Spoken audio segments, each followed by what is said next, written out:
The Oklahoma Sooners have not won in Boulder, Colorado since 1988. They've come to Folsom Field to break that streak and remain the #1 team in the land. Tonight from Boulder, Colorado, college football on TBS Superstation, part of Big PlayStation Saturday, kicks off now. It's Saturday night, and two teams are set to fight. The Sooners, they're battling to continue their proud legacy and their march to another national title. Colorado has its own winning tradition. The ball's in the air, caught! Colorado scores! But this year, the Buffs have been battled. They're fighting to reclaim their edge, their respect.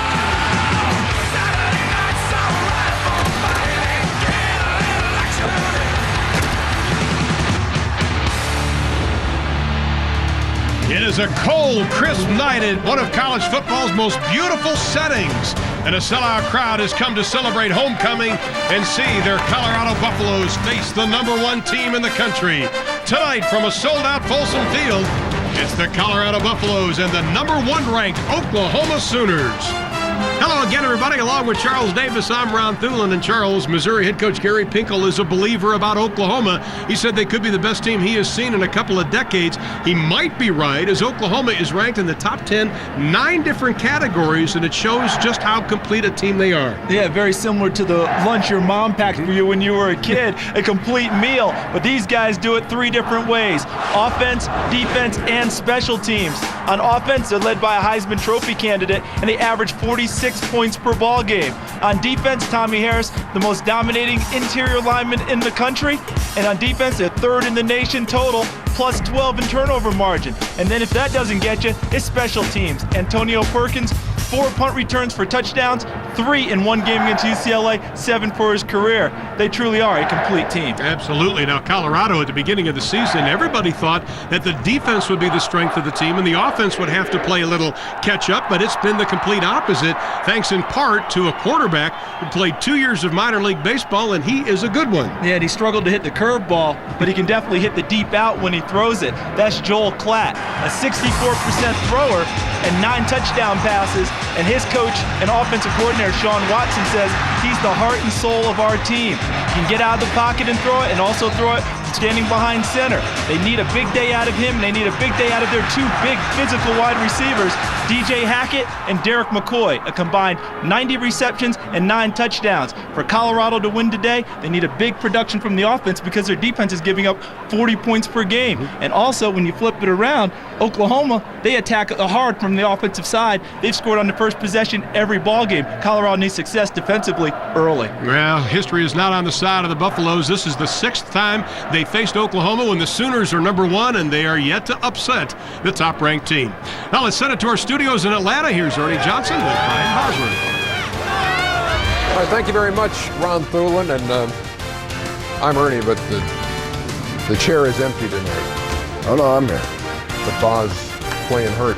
How are you feeling, big guy? I know this is no act. You might be thinking, oh, they're doing some more shtick in the studio. No, but you're not feeling good. I'm feeling a little puny. Yeah. It's that infectious test tube that I fly in on every week. Everybody coughs and hacks and sneezes on me. The hell's that? But if you're sick, stay home.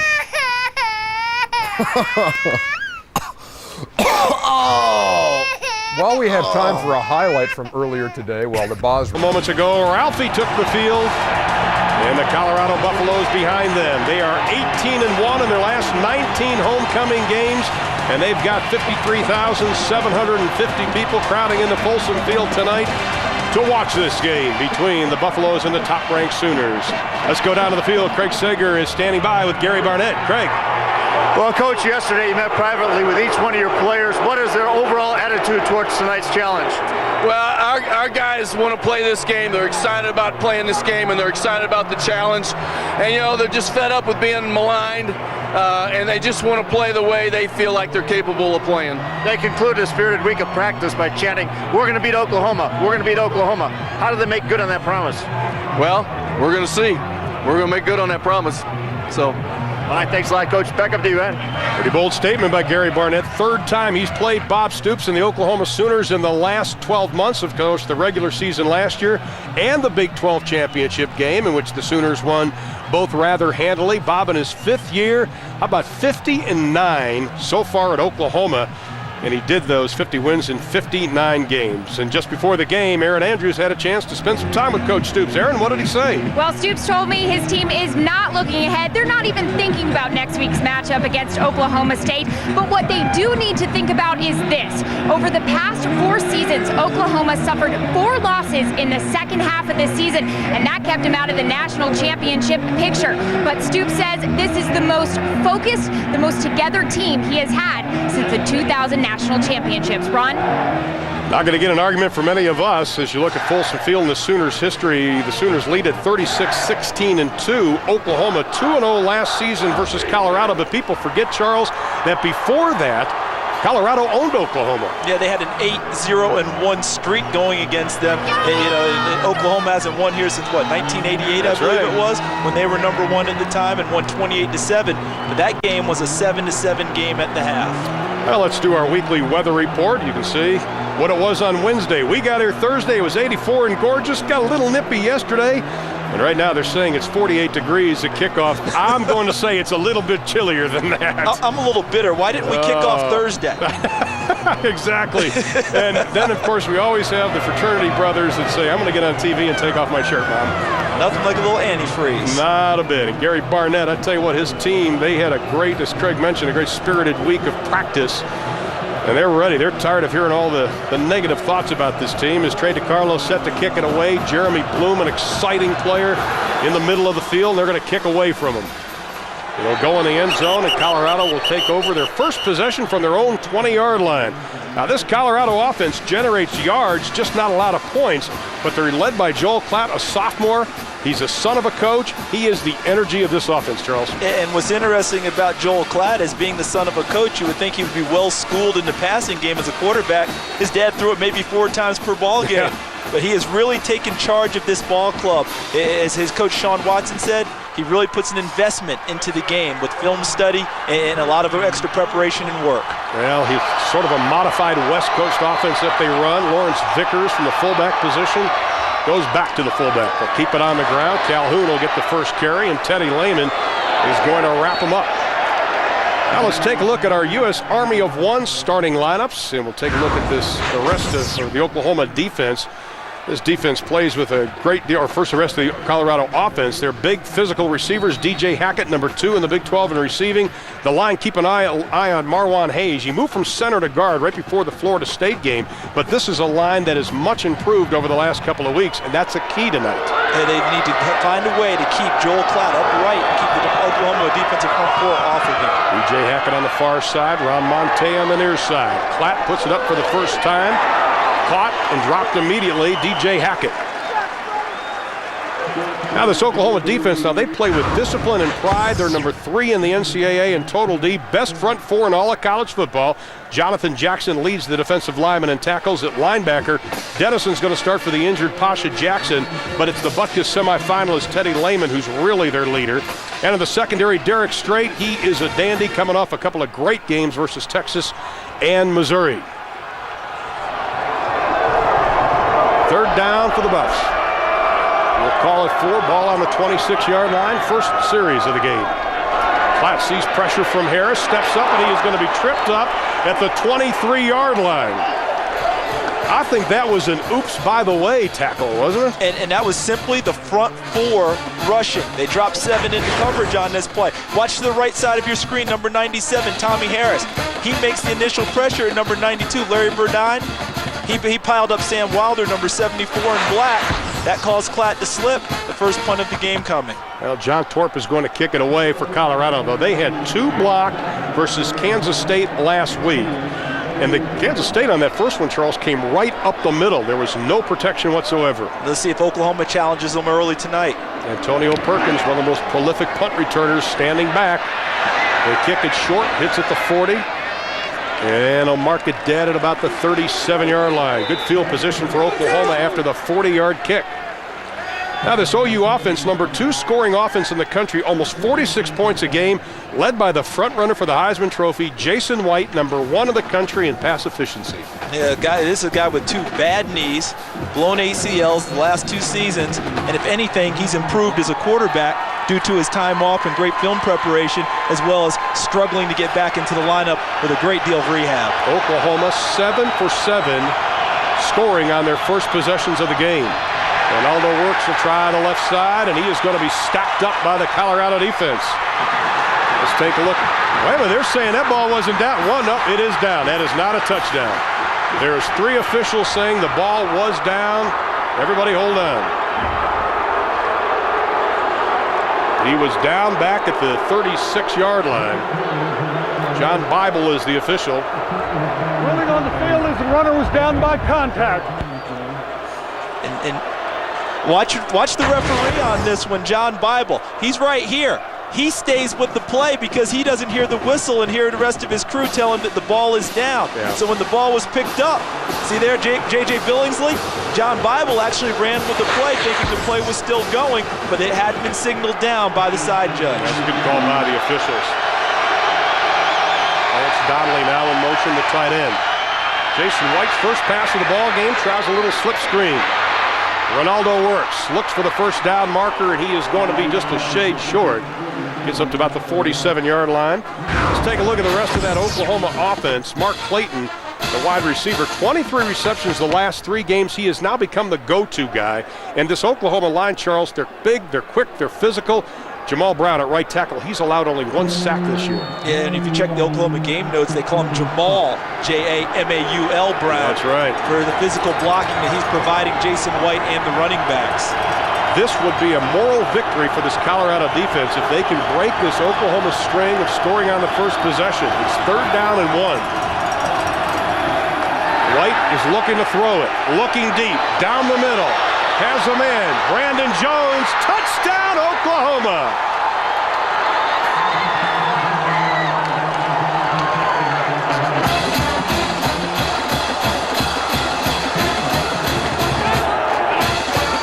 Brandon Jones, the junior out of Texarkana, Texas, his 4th touchdown reception. Charles, he zigged, he zagged, got everybody turned around. Watch him on this route. You've heard of double moves. Watch a triple. Inside, outside, then back, inside again. 3rd and short. It was less than 1 yard for that play, partner. And Chuck Long, the offensive coordinator, we have to change his name to the Oklahoma Kid. He's a lot more riverboat gambler than he is conservative. What a great call early in the game. Well, DiCarlo for the extra point, and it is good. It did not take Oklahoma long. 3 plays to move the football into pay dirt. The number 1 ranked team already up 7-0. Only took the Oklahoma Sooners 59 seconds to get on the board, and they're a perfect 8 for 8. On opening possessions and scores is Brandon Jones, 54 yards from Jason White. The Sooners already lead it 7-0. That kind of quieted the crowd. They thought they had a fumble return for a touchdown. The play was down. As you look at Jeremy Bloom, World Cup champion in mogul skiing.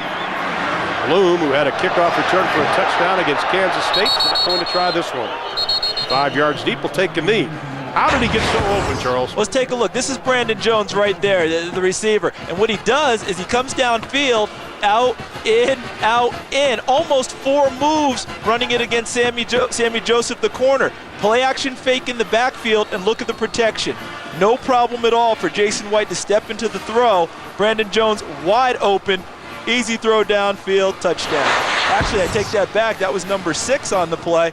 That wasn't Sammy Joseph. Number 6 was Phil Jackson, who was in the ball game early at a corner. Well, Phil Jackson, though, he's a guy that's trying to fight his way back into the starting lineup and gets burned as Calhoun, shaking and baking, gets over the 20 up to the 24-yard line. Rodney Poole coming up from that free safety spot. Let's talk about this Oklahoma defense. It's been talked a lot about how great they are. They lose Mitchell. Pasha Jackson's hurting, but they've moved people around, and Mike Stoops moving Dante Nicholson over, getting Rodney Poole back on the field. They've got so many different parts of this defense. Yeah, you take a look. The defensive line has really come to play this year. You saw some of the stats that they've put up early, but they've been very deep in the secondary, which has allowed them to go to more of a 4-2-5 base package and have a lot of DBs on the field. That's going to put it up. It's got good protection, goes into the flat, deep looking for DJ Hackett, incomplete. But he had time. We saw that stat a moment ago. This Oklahoma defensive line already has more sacks and quarterback hurries than they did all of last year. Led by a couple of great players, including Dvorak and Tommy Harris. Well, they've been getting so much pressure up front with their front four and sometimes with a three-man rush that they can run the sixth defensive back onto the field here in a third down situation. And this is the package that concerns Sean Watson, the offensive coordinator for Colorado, because now Oklahoma has 3 down defensive linemen, but you're not sure where they're going to come from with the linebackers and defensive backs to get a 4- and 5-man rush on the quarterback. Heavy disguise on their third down package. Klatt now gets hit as he throws. Complete. First down, Colorado. He took quite a wallop as he got the ball away to Ron Monte, the junior out of Beverly Hills, California. Wayne Chambers lowered the boom on Klatt.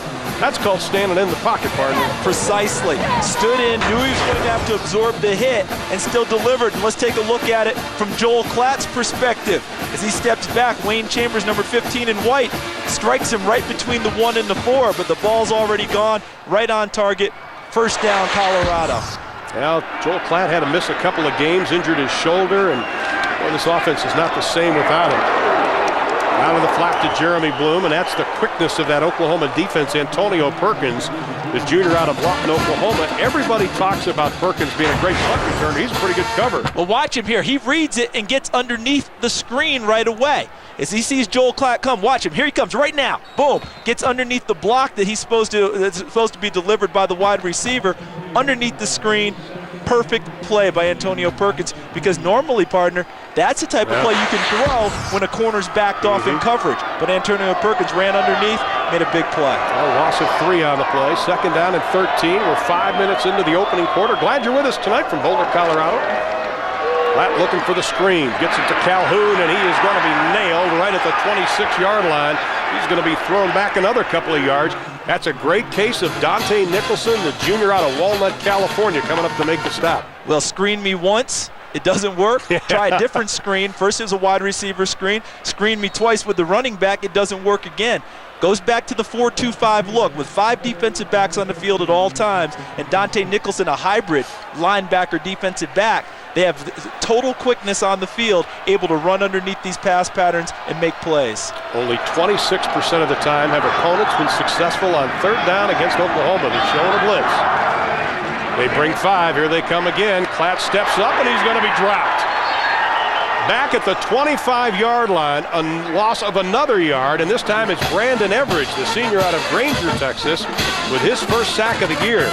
Once again, what we talked about, they come from everywhere. Yeah, but he also got some help from number 93, Corey Klein, collapsing the pocket in the middle. Everidge gets to him first, coming from the outside, number 7, but number 93, Klein, helps finish him off. You said you were right, they brought 5. The extra defensive back was Everidge coming up into coverage. And what they do is they send the 5th guy, but they still play zone behind it so they don't give up big plays. John Torp standing out at about his 11, had 41 yards on the first kick. Oklahoma looking for the block, and they were close. Perkins waits for the fair catch. Back at the 28-yard line, Oklahoma will have it. First and 10 for the Sooners. It took them 59 seconds to score. The last time they had the ball, they lead by a touchdown. First and 10 line is brought to you by Home Depot. Now the Oklahoma Sooners have won 6 straight versus the Big 12 North. They have not lost a game before October 27th since 1999. Yeah, you go back to the point Aaron Andrews made for us right before kickoff about Oklahoma not looking past people, and you know they're 4 losses in the second half of the season. Oklahoma State twice, Texas A&M and Nebraska back in 2001. Let's see if Oklahoma goes back and picks on Phil Jackson. Jackson running back and forth at about the 35-yard line. The Sooners will keep it on the ground. The running game has been good. Ronaldo works, has some running room, stiff arms. Inside the 35, penalty flag is thrown. We'll have a face mask. Sammy Joseph may have gotten the hand on the grill.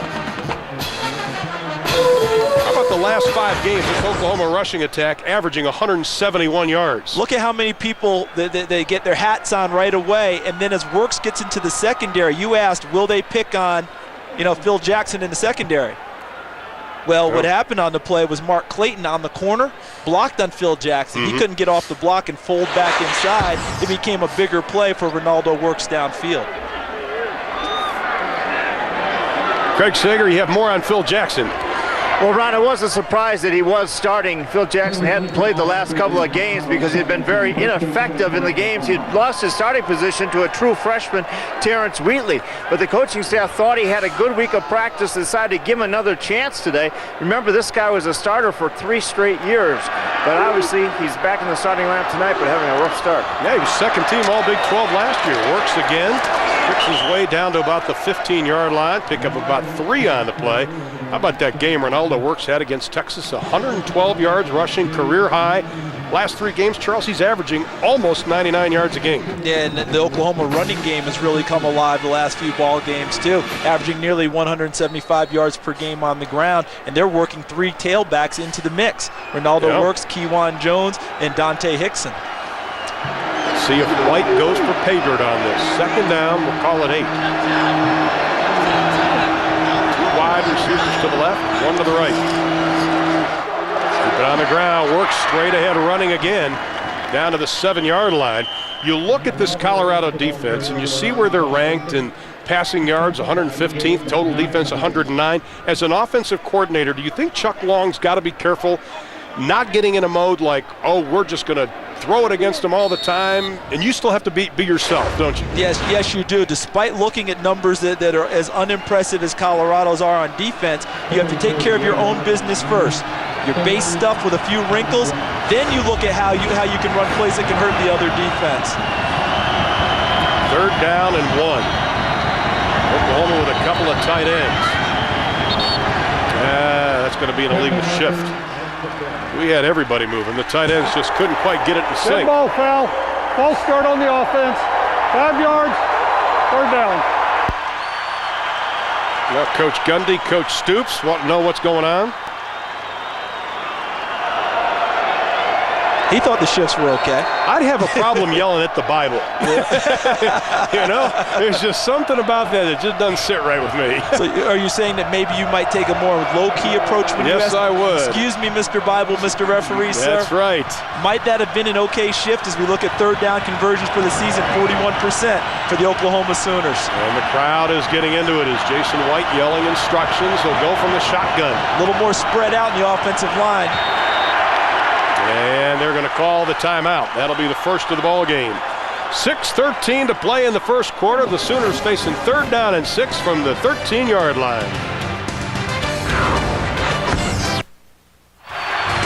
7-0 as the sun is setting just outside of Boulder. It is a beautiful evening for football where the #1 team leads 7-0.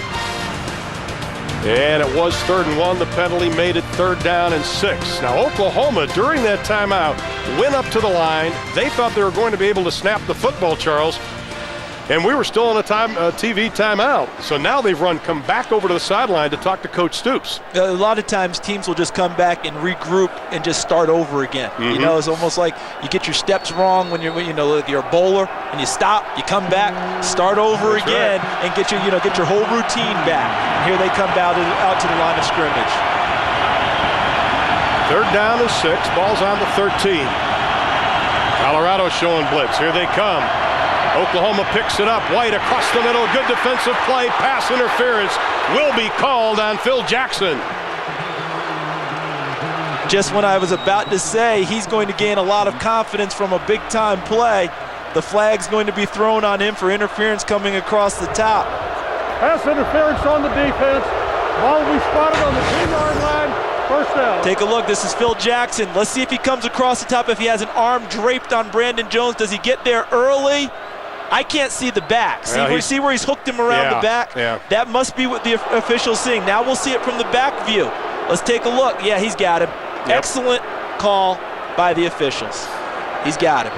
And you know how hard it is for me to say that. Well, I tell you, that pains you. You defensive backs just pain you got to stick together. Gary Barnett, he's not going to like it, but it was an excellent call by the officials. 1st down and goal for the Sooners at the 2-yard line.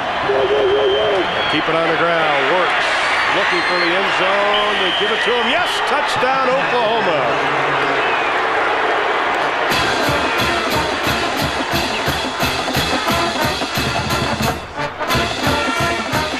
rushing touchdown of the year for the senior out of Tulsa, Oklahoma. Ronaldo works, and the Sooners up 13-0. Two things happened on the touchdown run. J.D. Runnels, the fullback, excellent kick-out block. And then Ronaldo Works just won the one-on-one battle with Matt McChesney, number 60, the defensive tackle, to get into the end zone. Well, David Carlo will be out for the extra point. Sooners complete team. He's only missed 2 on the year, and he's perfect tonight. 6:03 to play in the first. 14-0. The Sooners have the advantage. Watch Works, number 47. He slips one tackle, and then Matt McChesney has a chance to get him down, takes him high, and Works just twists his way in. You know, the question is, was he down as he tumbled into the end zone? His backside went down before he got in, but again, we always have the benefit of slow motion instant replay. The officials on a bang-bang, full-speed play saw him as in the end zone. Now, this is a potent offensive team. Had a streak of 4 50-point games snapped at Missouri as they only beat Missouri 34-13. But I think a lot of people said there's a chink in the armor because in the second half, the Sooners only scored 3 points, fewest since last year's opener versus Tulsa.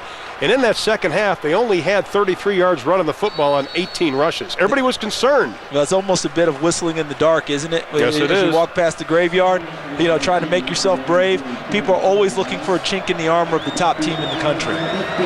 You you try and take what you can out of it. They were already up 31-10. Well, Colorado needs to do something on this possession. Jeremy Bloom will take it from about the 8. Has some running room.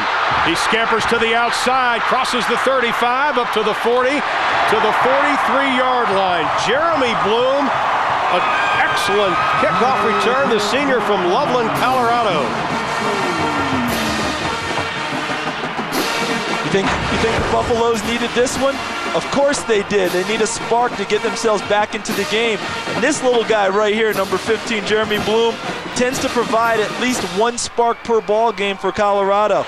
In his less than 2-year career, he averages nearly 19 yards every time he touches the football. Kickoff returns, punt returns, and as a receiver. I'll tell you, he finished 9th at Salt Lake City in the mogul competition at the Winter Olympics, came back the month after that and won the World Cup. Flat, little play action, throws deep into the flat, passes caught down at the 38-yard line. DJ Hackett, the senior out of Ontario, California. Coming off a 7-reception, 106-yard day versus K-State. Look at the offensive line. They've been maligned, and Oklahoma brought their 2 linebackers, Teddy Lehman, number 11, and Wayne Chambers, number 15, as we take a look again from the All-State goalpost cam. And Joel Klatt had plenty of time to step into the throw to DJ Hackett for a first down. Pickup of 18 on the play. Colorado doing something that they needed to do. Move the football. Keep it on the ground with Lawrence Vickers, the fullback, the sophomore out of Houston, Texas, Forest Brook High School. What I liked on that pass, though, when we saw Joel Klatt, the sophomore, he has some velocity on his ball. We saw him at practice Thursday. He's a lot bigger than you think. They have him at 6'1", 195, but he's solid, and he can really put some zip on the ball. And add to it his poise in the pocket, because even before you play Oklahoma, you know the pressure is going to be there, and sometimes you get jumpy even if no one's around. Joel Klatt didn't do that on that pass to DJ Hackett. 2nd down and 9, Monte in motion. Another play action, looks for Calhoun in the flats, got him. Crosses the 30, still on his feet, leans forward down to about the 28-yard line. Brian Calhoun, the sophomore out of Oak Creek, Wisconsin. He has been used more and more as a receiver, had a career-high 7 receptions versus K-State last week. What I like about this play is Joel Klatt's progressions. His first look is downfield for one of his wide receivers, sees he's not open, comes off of it to Brian Calhoun, who, as you just mentioned, has become a much more proficient pass receiver. And Colorado, again, gets a first down. You know what I like, too, is Calhoun's learning more and more to run north-south after he catches it instead of dancing around. This time Calhoun straight ahead, leans forward down to about the 25-yard line, picks up 2 on the play. Derek Strait, the senior out of Austin, Texas, coming up to make the stop. There's so much pressure on the Colorado offense, because the defense has been giving up 40 points per ball game, that they feel that they need to score every time they have the ball. They're down 2 touchdowns already. That makes this drive so crucial to what Colorado wants to get done tonight, that they have to get a touchdown on this one. See the total offense? Oklahoma already over the century mark. Now 2nd and 7. Class throws it out of the flat, just overthrows Calhoun. That was not a lateral. SI.com is your source for scores and breaking sports. Now Dante Nicholson and Wayne Chambers again putting pressure, and once again, we talked about it early, they come from everywhere. And Colorado actually had something working there. That's one of those crack swing plays. Crack down with the wide receiver, swing it out to the back, and then you put the back in a one-on-one position with the defender. If Brian Calhoun had been able to bring it down, Colorado 1 for 3 on 3rd downs today. And they're facing 3rd and 7. The pocket beginning to break down. Gets it out to Calhoun. Has some running room, another first down. Derek Strait with his 4th tackle of the game already, and it was a touchdown-saving tackle. Nice play again by Joel Klatt to Brian Calhoun. On the last play, if the ball had been completed, Calhoun had a chance for a one-on-one move in open field. This time he gets the opportunity and makes the most of it, putting the move on Dante Nicholson, the number 2 tackler on the Oklahoma team coming into the game. He wins that battle before Derek Strait takes him out over the sideline. Colorado has a nice drive going right now. Tell you what, I like this Joel Klatt, 7 of 9 throwing the football. This is only the 15th time somebody's gotten into Oklahoma's red zone. Poole coming up to make the stop, the sophomore out of Westbury High School in Houston, Texas. This Oklahoma defense, they took it personally when Missouri tied them last week at 10-10. And Mike Stoops telling us last night, they just flat out got mad. they put the halt on Brad Smith, who had a big game today. They got a little angry and got a spark from the offense when Mark Clayton made a tremendous catch over Nino Williams in the secondary, and then all of a sudden Oklahoma extended, went from 10-10 to 31-10 at the half. They need to get down to about the 6-yard line for a first down. Oklahoma showing blitz again. Klatt, the deep out, has a man caught down at the 3-yard line. Again it is Hackett. That pass was on the money again by Joel Klatt.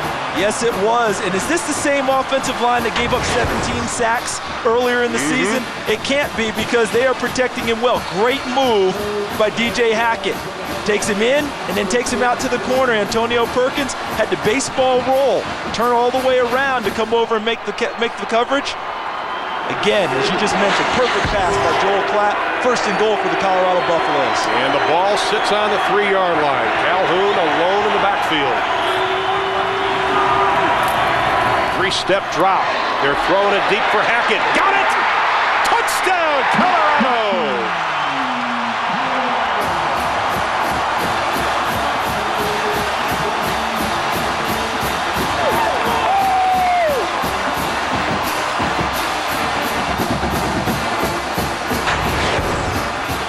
Watch DJ Hackett to the wide side of the field. Ball was perfectly thrown to the back corner of the end zone. Great throw by Joel Klatt. Excellent route by DJ Hackett. And the Buffaloes are on the scoreboard.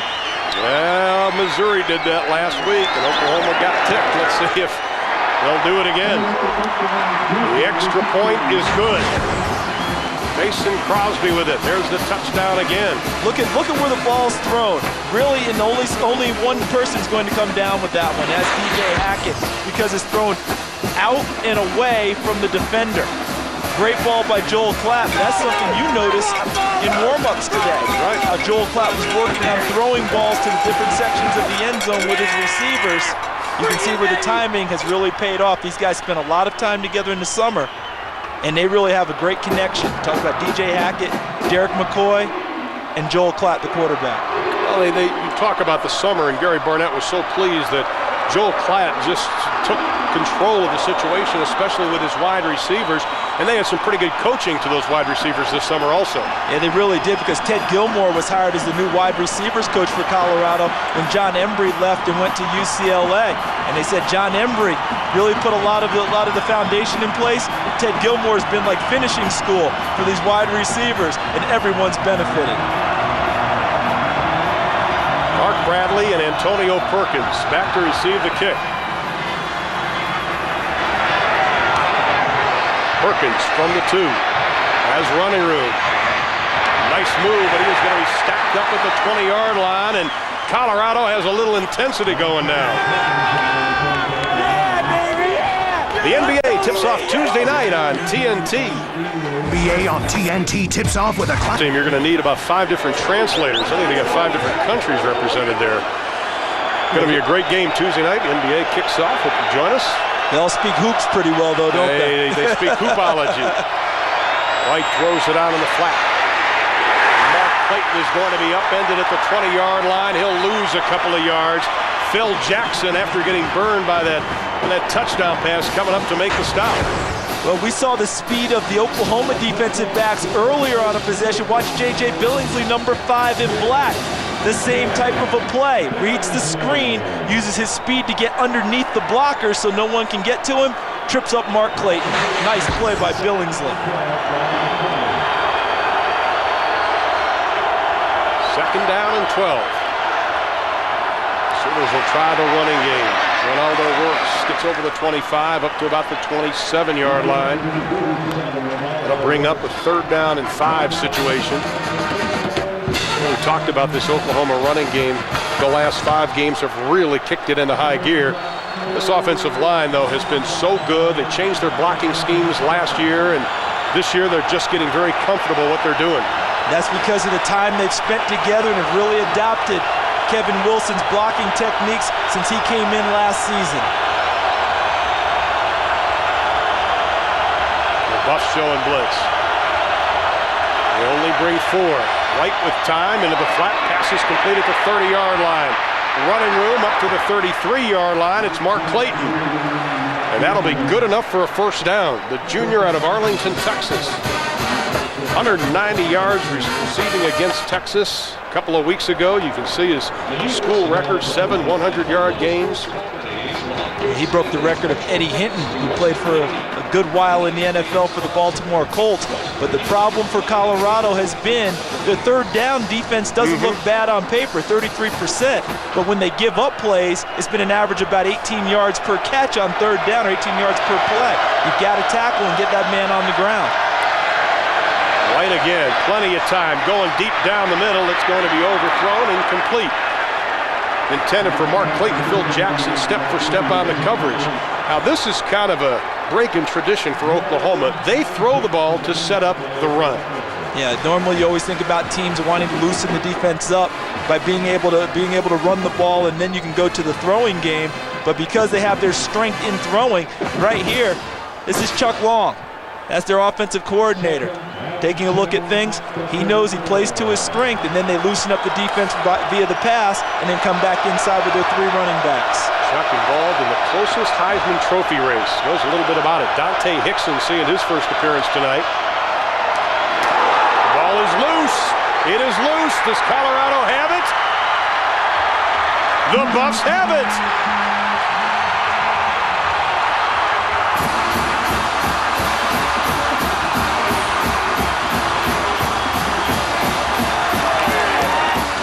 Sorrell, the senior out of Aurora, Colorado, Eagle Crest High School with the pigskin. Never got the ball clean on the handoff. It was not the fault of the quarterback. He put it in the pocket. But Dante Hickson never closed down on the football well. Just came out. Colorado, a big break early. This is a team that has not gotten many turnovers. That's right. Coming in this game, only 1 in their last 16 quarters?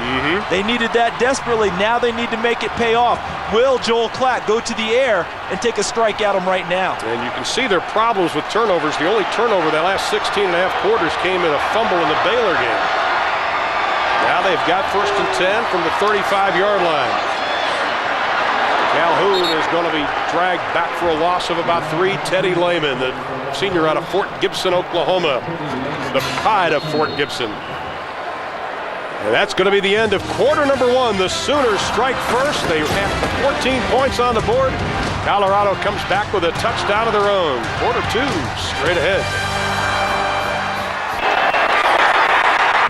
Welcome back to college football on TBS, part of Big PlayStation Saturday. And as we get set to start the second quarter, the Oklahoma Sooners went up 14-0, but the Buffaloes not backing down. It's 14-7. Along with Charles Davis, Craig Sager, Aaron Andrews, I'm Ron Thulen. Welcome you back to beautiful Boulder, Colorado. This Oklahoma defense headed up by Bob and Mike Stoops. After their offense turns the ball over, they have been extremely stingy. They have allowed opponents only 7 points off turnovers this year. And now with a 2nd and 14 facing Joel Klatt, I think Colorado will need to throw the ball. As we look at Colorado's first 3 possessions, punt, then the last touchdown pass to DJ Hackett. I fully expect Oklahoma to bring pressure on Klatt now. They haven't gotten to him recently. 2nd and 14, they're showing 3 down linemen, but a lot of white jerseys moving up to the line. McCoy wide to the right, straight ahead. Calhoun breaks into the secondary. Crosses the 30 down to the 27-yard line. Will be about 3 yards short of the first down. Dante Nicholson with his 2nd tackle of the ball game. Nice call by Sean Watson, the offensive coordinator, but a better run by Brian Calhoun because he breaks a tackle early and slips into the secondary to set up Colorado for a 3rd and about 3. Pickup of 11 on the play. 3rd down, we'll call it officially 2 yards to go. You see the numbers on Calhoun. You mentioned earlier how he's not dancing behind the line of scrimmage as much anymore. He's hitting the hole and getting into the secondary. Now the Sooners with 5 on the line of scrimmage. Klatt, play action. Not much to throw, but he gets it complete inside the 20 down to the 17-yard line. Joe Klopfenstein, the big tight end out of Aurora, Colorado. Getting a lot of different formations and motion from Colorado. Look from the left part of your screen to the right, coming back across. There's Klopfenstein, number 89, bobbles it a little bit, secures the catch, and Colorado continues to keep their drive alive with big plays on 3rd down. That's the 16th reception for the big tight end. Now the ball is on the 17-yard line, 1st and 10. Calhoun gets a block, cuts back inside the 10, down to the 6-yard line.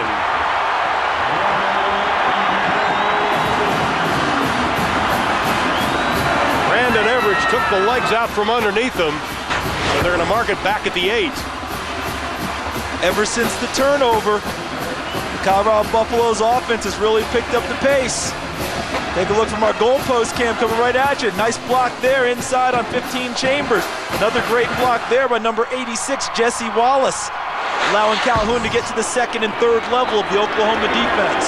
We want to thank Allstate for providing tonight's goalpost cam. You're in good hands with Allstate.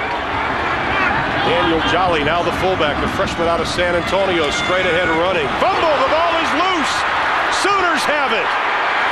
Nicholson over the 10 up to the 12-yard line.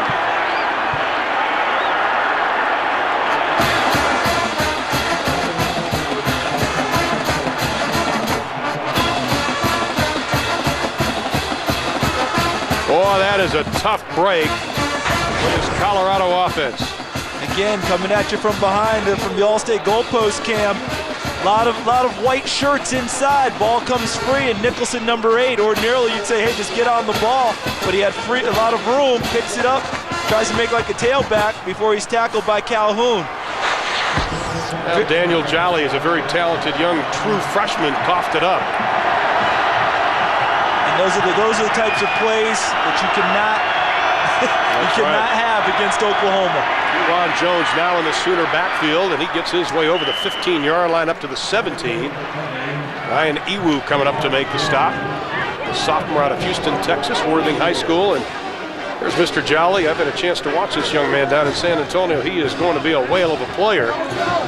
230 pounds on that 6-foot frame, and he's learning a very valuable lesson now. You got to shake it off. Yeah, got to have possession of the football. Can't be a good running back if the ball's on the ground. White looking for that little screen pass.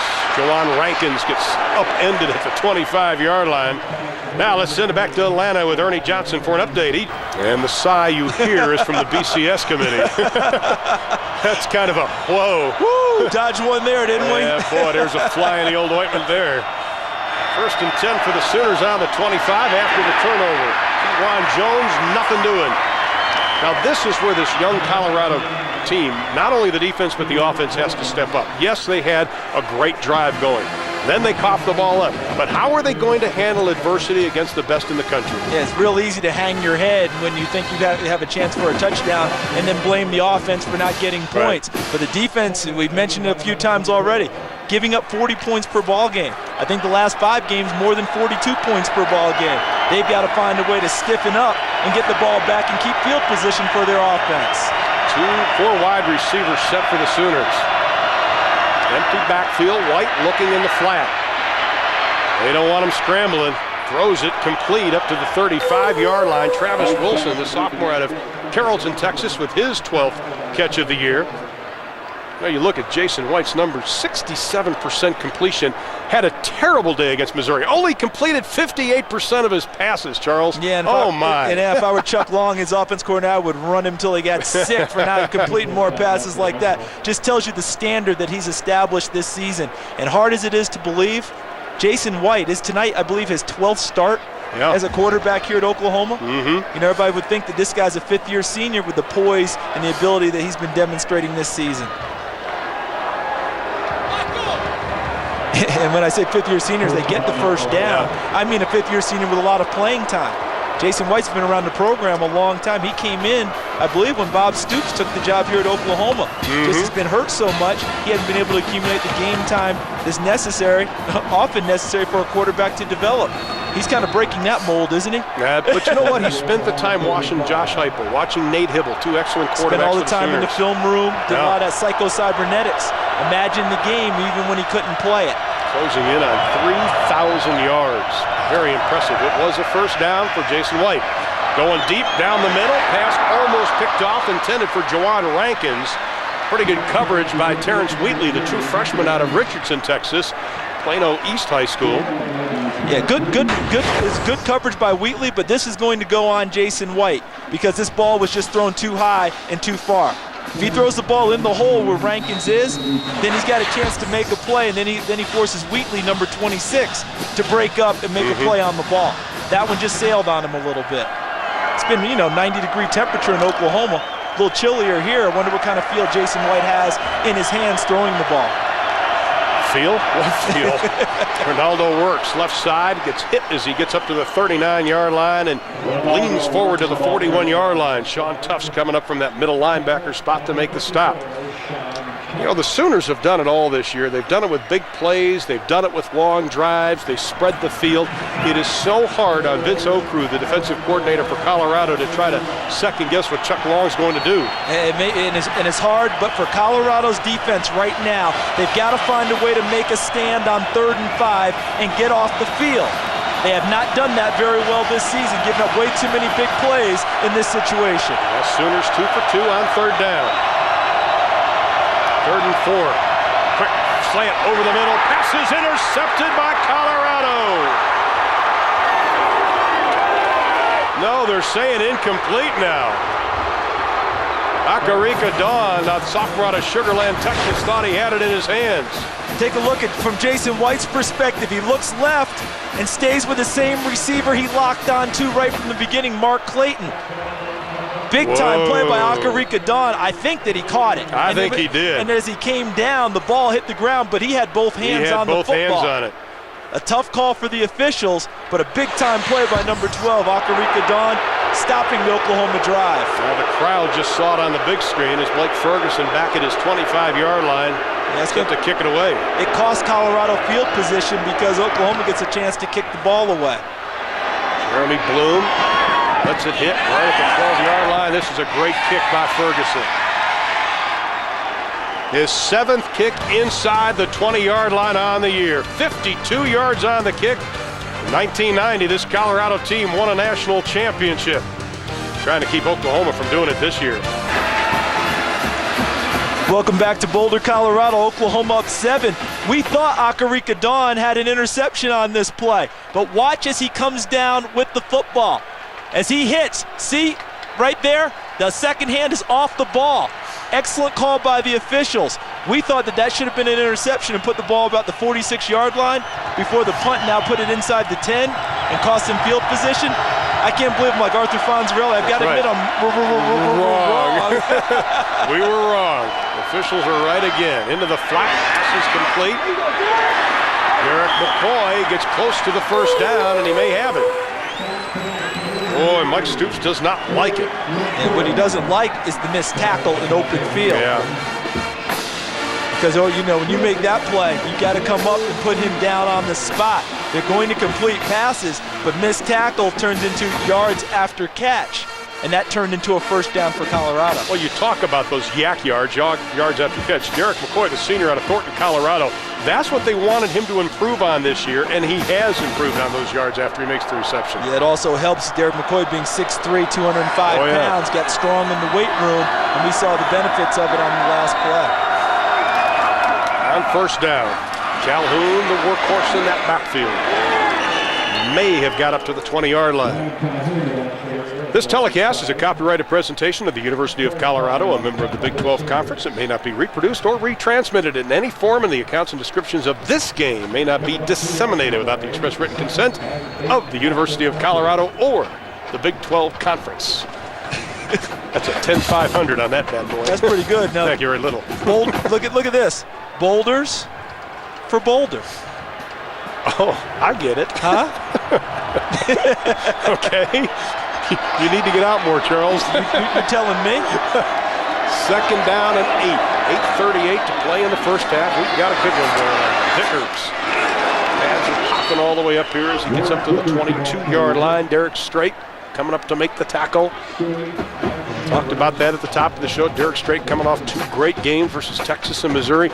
Really should have had 2 more interceptions versus the Tigers last week. Yeah, just wasn't able to come down with them, but great play by him in the run game because he defeated the block by Derek McCoy, number 80, who Colorado touts as their best blocking wide receiver, and got to the ball quickly from the outside in, while Wayne Chambers, number 15, inside linebacker, inside out, and they made the stop. Joey Bloom now in the slot. Third down and 6, an important third down. Bloom in motion.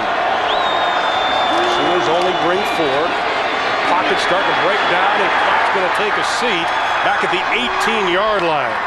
Dusty Dvorak, the junior out of Lake Dallas, Texas.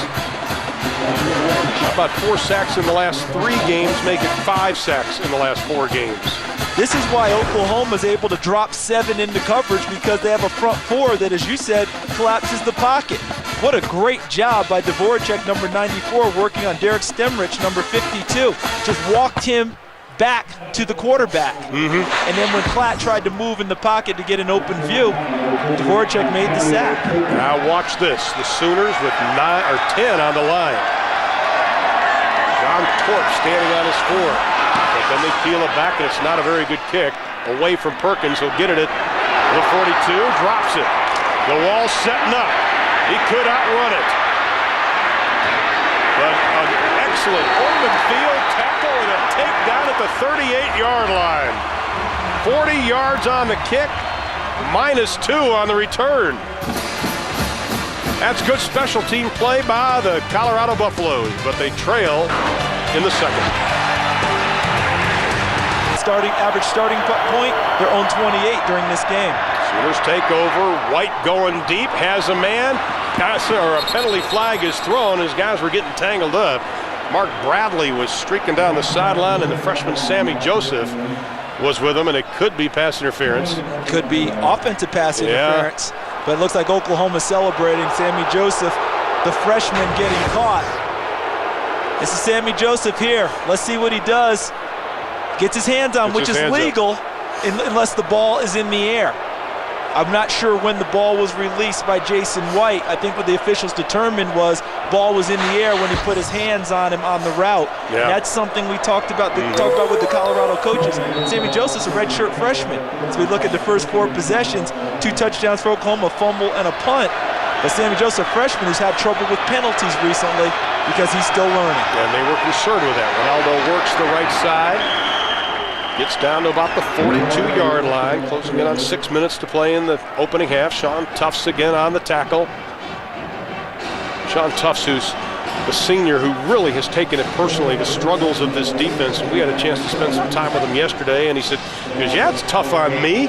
And he was flat out mad about it. Yeah, I had to get out of his way because I'm not messing with him. I thought he might want to front me up while we were just trying to have a conversation. He's a lot tougher than what I can handle at this stage of my career. Well, and also, there's a long line of great linebackers here at Colorado. Ja'Shawn Sykes, Matt Russell. The pitch back to Works. Lowers that shoulder as he gets to the 30-yard line, and he takes a tumble out of bounds. Our next telecast will be next Saturday at 10 o'clock Eastern Time as the Washington Huskies host the Oregon Ducks from beautiful Seattle, Washington. We invite you to join us as we head out west to the Pac-10. And that race is all scrambled all up and everything. USC, big win today. Yeah, the USC beat Washington today. Big win for Oregon today. They won 35-0 over Stanford. So I'm looking forward to that game. And those two teams really don't get along that well. Not a bit. Not a bit. On first down, White, straight drop, plenty of time over the middle. Pass is incomplete. Intended for Jawan Rankins. You don't see that too often with Jason White, a pass that far off. No, and I'm not sure that was all his fault, because I think Jawan Rankins, number 3, stopped his route coming across. Watch from the right side of your screen coming to your left. All right, watch in the middle now. As he throws the ball, I'm not sure Rankins really would have gotten there in enough time in the right place for where the ball was supposed to be. Now it's 2nd down and 10 for the Sooners. They keep it on the ground. Tay Hickson.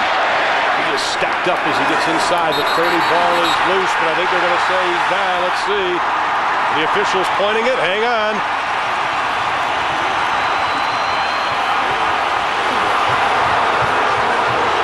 They're giving it to Oklahoma. Boy, Gary Barnett says, hang on, folks. Here we go from our All-State goalpost cam. Gary Barnett saying they're the #1 team in the country. Don't give them more than they're supposed to deserve. Let's see where Hickson, ball's hit. He's still going, he's still going, he's still going. Ball's pulled out by Sorrell. The key is, when was the whistle blown to stop the play because he was stacked up? See, my bet is that they stacked him up, whistle's blown, and Sorrell pulls it out after the whistle's blown. Great job by our guys on camera. White looking for the screen pass, and he's got it. Jawan Rankins down to the 24-yard line. That's where he is going to be stacked up, bringing up a 4th down situation. Did you see the reaction by the Colorado bench when they didn't get the turnover? How much they were upset and how much they were into the game? Yeah. You know why? They feel like this is probably their last chance to salvage their season. Absolutely. At 3 and 5, they need every turnover they can get, every ball to bounce their way. That's what has not happened for them all season long, and they are a team fighting to get back into the picture. DeCarlo will try the field goal. They'll spot it at the 32-yard line. Matt McCoy, the holder, a 42-yard attempt. That'll split the uprights. Excellent job. So the Sooners get away with a field goal, but this Colorado defense is hanging tough against the #1 team in the country.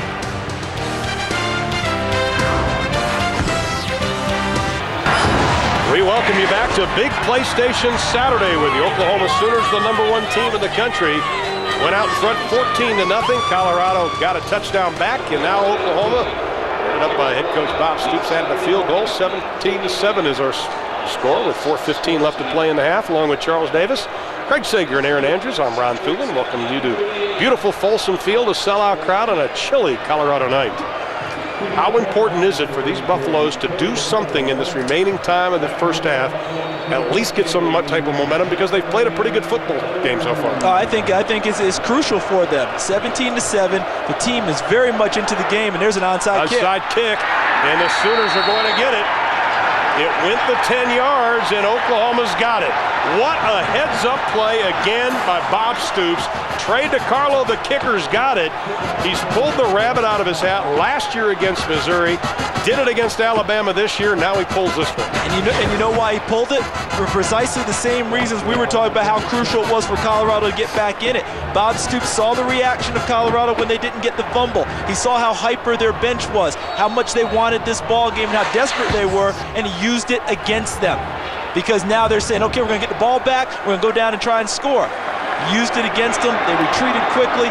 Great play by Trey DiCarlo and the kickoff team for Oklahoma. Do you take the big shot downfield now if you're Oklahoma? Absolutely. Why not? Why not? It's Donnelly in motion, dancing around. White looking down the right side, sets up the little slip screen. Juwan Jones. Tackled by Akarika Dawn. See, when you're playing a team now that has gone to super aggressive mode, which Colorado has because they felt like they haven't gotten the benefit of a couple of calls, you use it against them. That's right. The screen pass is evidence of that also. First was the onside kick where they retreated too quickly to go set up their return. Nailed them on that. Screen pass because they came so hard after Jason White, went back against them. Well, the second quarter has been the best quarter for the Sooners this year. Reynolds and Jones in the backfield. Jones behind the line of scrimmage, gets back to the line of scrimmage. Akarika Dawn again on the stop. And just a reminder to stick around for our Chili's halftime reporter, Ernie Johnson. Brian Bosworth will catch you up on all of today's action, including USC's big win over Washington, and in Tuscaloosa, it was a wild one, shall we say, from the very beginning. Can you say anything? I better find it. I want to know the result first. I don't care about wild. I want to know how it turned out. Yeah, there you go. Well, Ronaldo works by himself in the backfield, second down and 10, 3:05 to play in the half. White looks, throws, passes incomplete, intended for Mark Clayton. Third down for the Sooners. Nice coverage by Clyde Sorrell, number 20. Little inside route, trying to get the ball downfield to one of the Oklahoma playmakers. Sorrell breaks it up. Well, they're thrown against a defense that was 115 against the pass this year. Their ranking in the NCAA, they're doing a pretty good job so far. Oklahoma facing third down. They're 2 of 4 tonight on third down conversions.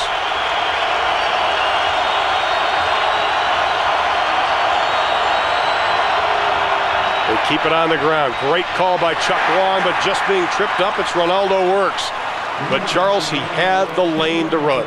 He had the lane, but a great play on the inside by Vaka Manapuna, number 93, the defensive tackle. If he doesn't make that play, Ronaldo Works is still running down the sideline. Great job by Vaka. Watch him fold inside, and all he does is get a hand on the heel of Ronaldo Works, which knocked his foot into his other one and knocks him down. Oklahoma will go for it here on fourth down. Well, they're 8 of 13 this year, 62%. And it is loud. Everybody's standing at Folsom Field.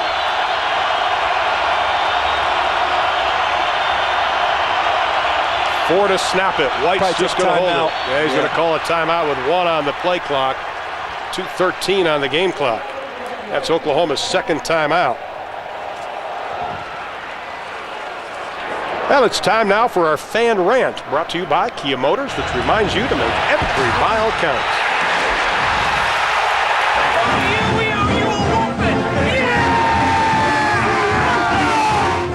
Watch the upset today. See who's gonna win. Oklahoma's going down. Shoulder to shoulder, we will fight, fight, fight, fight, fight. Go Buffalo!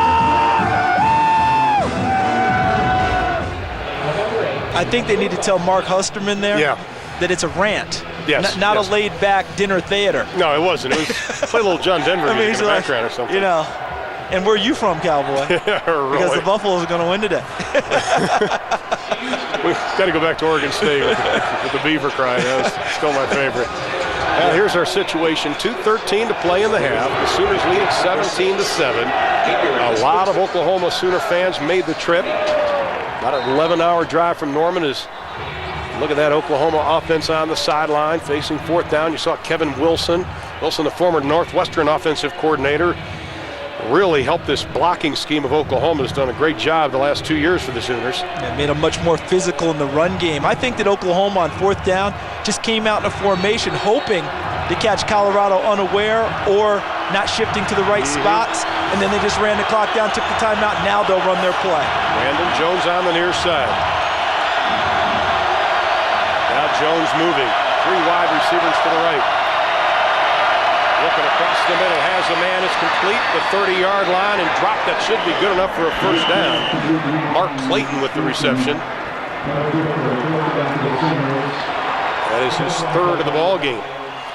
Great patience and pocket presence by Jason White. He waited until that the pass pattern was run, till it started to form, then he threw the football. And great teamwork by all the receivers as Oklahoma goes with a quick count and gets right up to the line of scrimmage.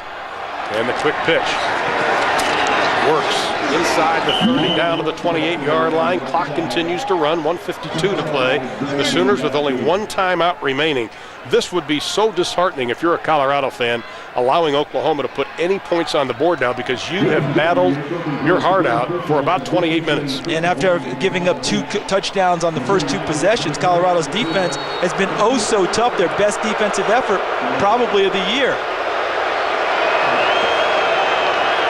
2nd and 7. White looks into the flat, works. To the 25, down to about the 23-yard line, and he stays in bounds. Clyde Sorrell, the senior out of Aurora, Colorado, on the stop. And our 1st and 10 line is brought to you by Home Depot. And that 1st and 10 line right at about the 21-yard line. 3rd down, and the Sooners have about 3 feet to get there. And what did Chuck Long tell us yesterday in our meeting that he's wanted to improve? The 3rd and short. Possessions. This counts. Short is anything from 1 to 3 yards. They'd sure love to bang it in there and get a first down. Donnelly and Moses, 2 tight ends on the right side. Now 1 goes in motion. They're going to throw it. And Jason White is hit. He fumbles. Colorado should have it. And they do.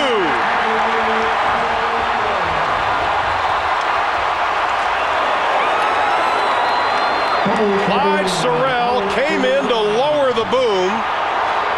Alex Ligon gets the loose ball, but what a hit by Clyde Sorrell, and Jason White took one in the Texas game, and this is just as good. Hey, if we take a look from the All-State goalpost camp, Vince Okru, the defensive coordinator, remembered last time on 3rd and short. You remember what Oklahoma did? They went deep to Brandon Jones on the first possession for a touchdown. This time he brought the blitz with Sorrell from the backside. He forces the ball free, and Alex Ligon, number 51, recovers. A huge lift for Colorado as they head into the half. Excellent call by Vince Okru, the defensive coordinator. Pass is incomplete. How about that shot, though? You talk about a tough player. That Jason White is. Marcus Tubbs lowered the boom on him in that Texas game. Serious cobwebs would not come out of the game. He's used to tough hits. Yeah, he's missed enough action, so when he gets a chance to stay in, he will. But what a great job by Vince Okru filing away what happened earlier in the ball game and saying 3rd and short again, I'm going to sell out and go after him. If they want to run it inside, fine. But otherwise, if you want to get greedy on me, let's take a shot at it. That's just what you don't want. Clapp needs to take a seat, and he does. I was just going to say, do you play it safe the last 34 seconds? You do now. You do now, because now you're inside 30 seconds. You backed yourself up to a 3rd down situation. Your defense played hard. It's forced 2 turnovers in the first half. You're only down 17-7. Yeah.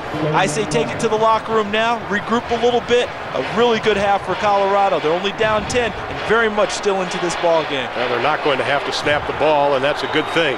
But what a first half. The Oklahoma Sooners went up 14-0, but Colorado came right back, cut it in half to 14-7. The Sooners added a field goal. And as we head to halftime at 17-7, here's Craig Sager with Bob Stoops. Well, Coach, you know you're in for a battle when you go for an onside kick in the 2nd quarter. What are your thoughts on that play?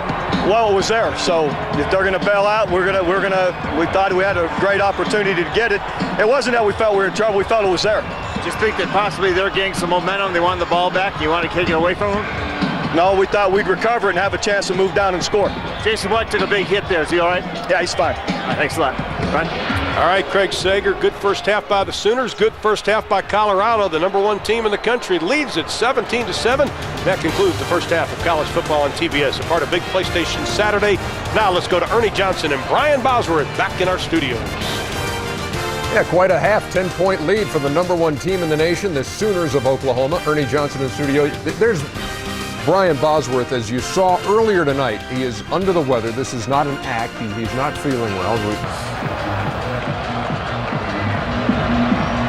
Welcome back to college football on TBS, part of Big PlayStation Saturday as we get set to start the third quarter.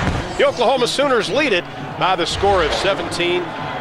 Along with Charles Davis, I'm Ron Thulin, and the Oklahoma Sooners won the opening, or won the flip, and they decided to defer to the second half, so they'll be receiving this second half kickoff. Good 30 minutes for Colorado. And that'll be 8 yards deep, and the Sooners will begin 1st and 10 from their own 20. Now, Charles, you look at Oklahoma's previous games this year, and the second quarter was always their strongest, but in the second half, both teams seem to have struggled.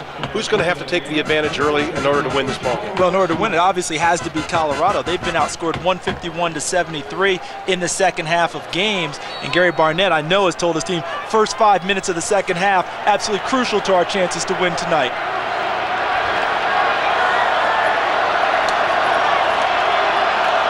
Now the Sooners 1st and 10.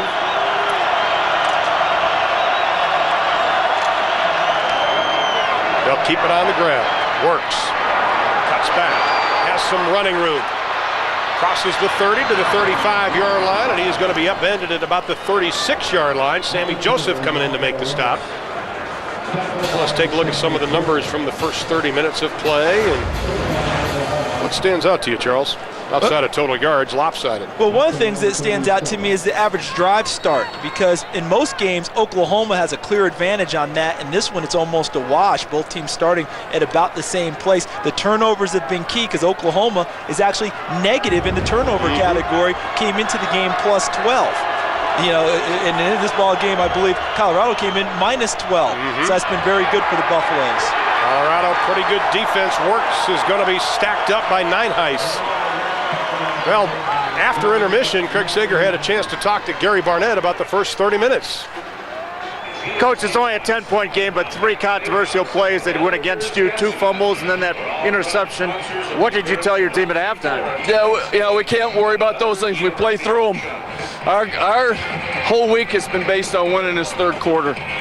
So that's what we're focusing on. We're not worried about anything that happened. We got to worry about what we're going to make happen. Excellent. Just what we talked about, Charles. Winning that third quarter. Jason White, 2nd down and 15. Passes complete up to the 45 to the 47-yard line. Brandon Jones with the reception. Jones, of course, started the scoring with that 54-yard touchdown pass from Jason White in the opening quarter. Their opening drive, which lasted a whole 59 seconds. When you think about things that help you win a ball game, you would think tackling would be integral to it, right? Blocking and tackling, kind of the building blocks of a football game. Yeah. Colorado, again, missing tackles allowed Brandon Jones to make it 3rd and short instead of probably 3rd and about 6 or 7 after the catch. Vince Okru telling us, the defensive coordinator, a couple of days ago, that that's been a problem with this team. 3rd down and 1. James Moses in motion. They'll keep it straight ahead running. The Sooners get a 1st down and then some. Works, crosses the 45. Down to the 42-yard line. Clyde Sorrell coming up to make the stop. You know, but the problem is you've got to practice tackling, but how? Yeah, how do you do it without risking injury with only 85 guys on scholarship, as well as you're getting into the meat of your season and guys are getting tired and trying to simulate the speed that you're going to get from the opposite team. On that play, you notice the old chess match between Vince Okru, the defensive coordinator we just saw on the screen there from Colorado, and Chuck Long, the offensive coordinator from Oklahoma. Early in the game, 3rd and short, bomb for a touchdown. Later on, sack. And this time they just ran the ball inside for the 1st down. He Reynolds running around. White's going to be pressured, and he is going to be tripped on the shovel pass. Gets it off to Reynolds, but he's going to lose a bundle. Back to the 48-yard line, a loss of about 6 on the play. White just did a good job getting rid of the football. But if there's going to be a criticism, and I'm going to offer a mild one here. Okay. What he should have done in getting rid of the football was throwing it directly at the ground and make it an incomplete pass, because now you have a loss of yardage. See right there? That's a tough one. He gets it to Reynolds, fine. But now they've lost, 6 yards on the play? Yeah. Instead of 2nd and 10, if he throws it at the ground for an incompletion, now you've got 2nd and 16. Mild criticism, the guy's awfully good player, but, that's a tough one for them. Juan Rankins to the near side. 3 wide receivers to the right on 2nd and 16. White throws it in the flat, complete to Clayton. Nice spin move as he gets back inside the 40, down to the 38-yard line. 4th reception of the night for Mark Clayton, the junior out of Arlington, Texas. What I like about Clayton, the more you see him, Charles, he uses his body so well when he makes the catch on the football. Yeah, he's not the kind of guy who catches the ball and considers the play over at that point. He wants to make a move and get upfield, and that is rubbed off on all the other receivers from Oklahoma, all of them striving for the yards after catch. Well, he has better numbers than the heralded Roy Williams of Texas. He's done a nice job this year. 3rd down, we'll call it 6. Colorado needs a stop. They bring 4.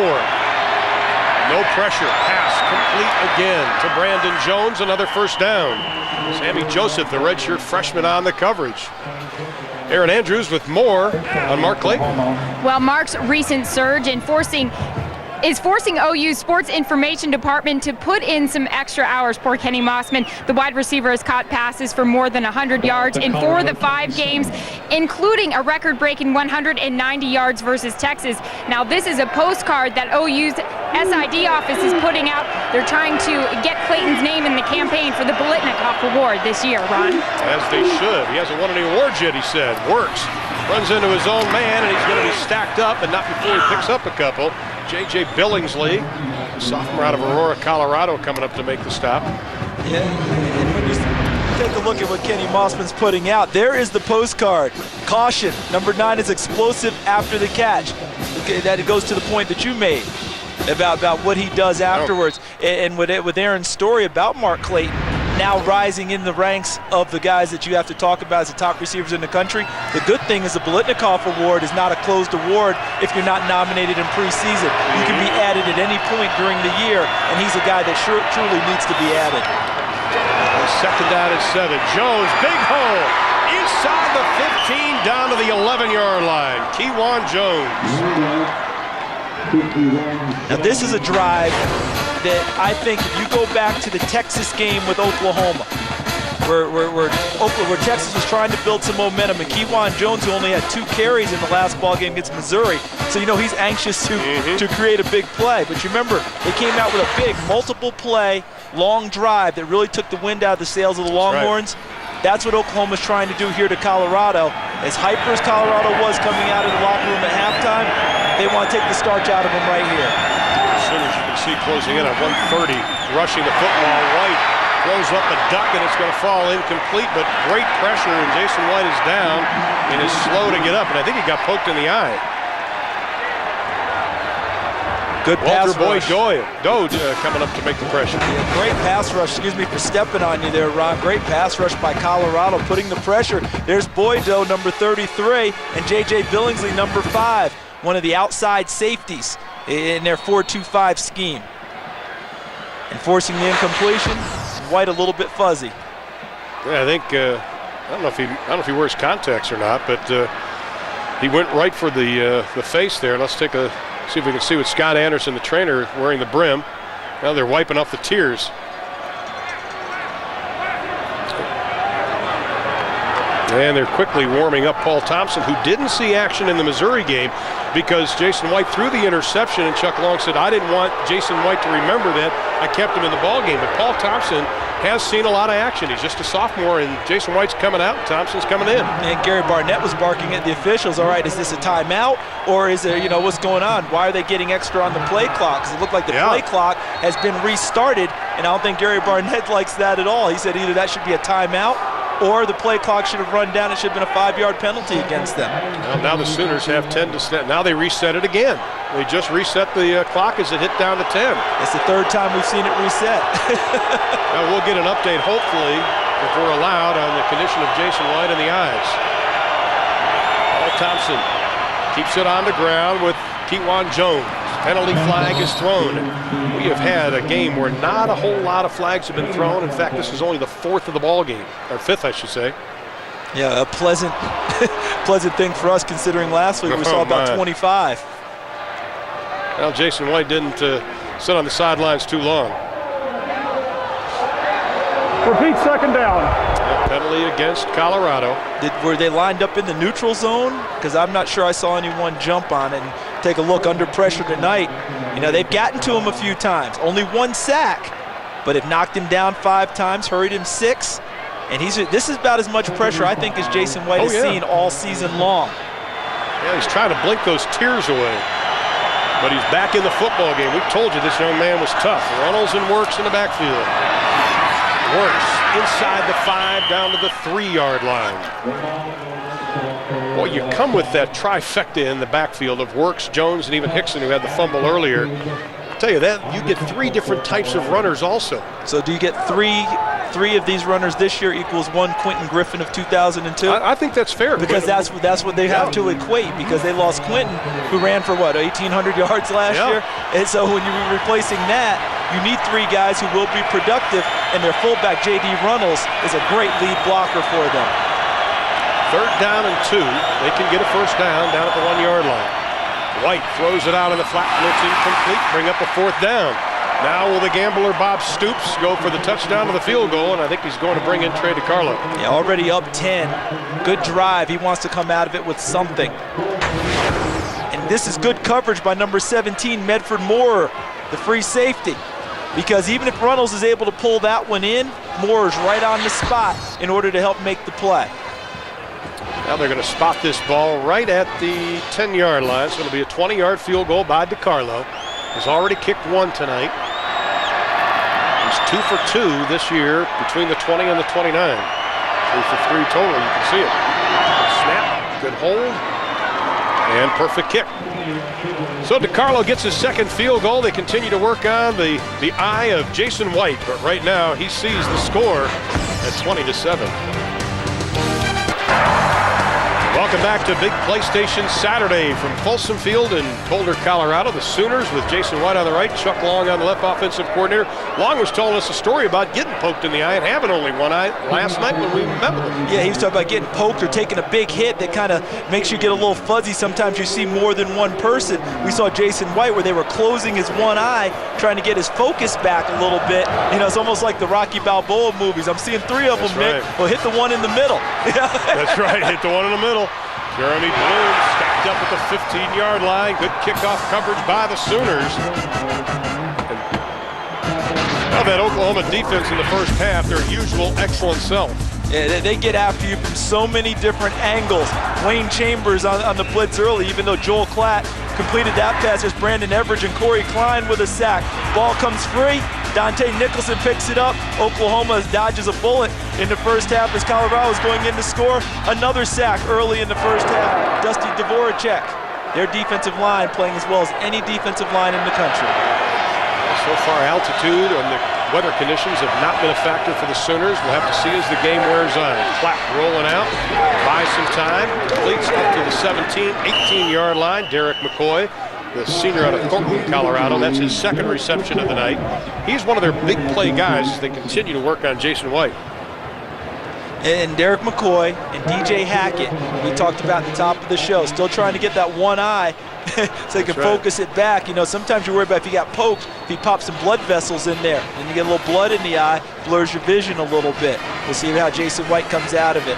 But, you know, DJ Hackett, Derek McCoy, big, strong, physical receivers that they need to make big plays. Now make catches, break tackles, get into the secondary. Well, McCoy takes a seat, 2nd down and 8. 7.5 to play here in the 3rd. Vickers in the backfield, Klapp fakes, looks, goes streaking down the sideline, and it's going to be intercepted down to the 50-yard line by Antonio Perkins. His 2nd interception of the year.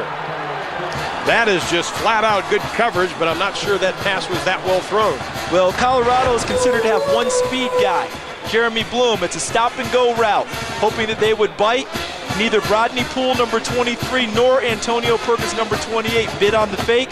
Stayed with the route. When Joel Klatt left the ball out there, easy interception for Antonio Perkins. Great coverage by the Oklahoma Sooners. I'll tell you, a lot of people were not throwing at Perkins the last couple of games. They're throwing towards Derek Strait a little bit more. because Perkins, they have such great respect for him as a cover corner. Yeah, plus Perkins plays the wide side of the field, the field corner, a longer throw for quarterbacks. You tend to throw more towards the boundary because they're easier to complete, they think. 2 turnovers each tonight. Jason White's going to keep it on the ground with Kewan Jones. Running room as he crosses the 45 down to the 42-yard line. James Gary coming up from that defensive end spot, the sophomore out of Colorado Springs. How about James Gary, number 82 for Colorado, who made that last stop? He's 6'5", 255, and the guy loves jumping on a trampoline. Now, when I saw that, I thought, nobody 6'5", 255 can jump on a trampoline. Well, apparently he can. And it's supposed to be a great exerciser for you also. Helping with your balance and your legs. All I know is you're not getting me on one. Not a bit. Sooners will keep it on the ground again with Jones. Stacked up, but he's still able to cross the 40 down to the 37-yard line. Rivals.com. Get daily coverage and the inside scoop on your favorite college football team. Homecoming night here at Folsom Field in Boulder, Colorado. The Buffs 18-1 on homecoming. They're 9-1-3 on this date in history. That is the Dave Platty stat of the week, I'd have to think. Including the 1986 upset of then number 3 Nebraska. Same day as Bill Buckner, by the way, booted the ball. Yeah, I remember that day well also. In 1969, they beat number 5 Missouri. Now they're trying to beat number 1 Oklahoma. They trail 20-7, 6:10 to play in the third. White throwing it deep flat, incomplete. Pass intended for Clayton. And to finish your stat for the day, wasn't this the same weekend a year ago? Did that happen with Oklahoma, with Texas A&M? We thought it was, but went back and looked. It was November. So we missed it by a couple of weeks or a week or so. But still, this is the time of the year, as we talked about. They haven't lost a game before October 27th since 1999. But this is the time of the year when Texas A&M hung up on them. Oklahoma State has gotten them twice in the last 2 years. That's right. That's why Bob Stoops does such a great job talking to his team about focusing and finishing the job. At the 40-yard line, Kewan Jones is going to lose a couple on the play. Chris Hollis coming up from that linebacker spot, the sophomore out of Denver, Colorado, Aurora Hinckley High School. Now let's take a look at the Oklahoma leaders tonight. Jason White, you can see, and by his standards, this is an off night. Was that a carryover from the Missouri game where he's a little bit less than 60%? Yeah, well, really. the reason he's off a little bit tonight is what we've seen from Colorado's defense. An increased amount of pressure on Jason White in the pocket. Well, this would be a big stop for this Colorado defense. 3rd down and long. White looking down the middle.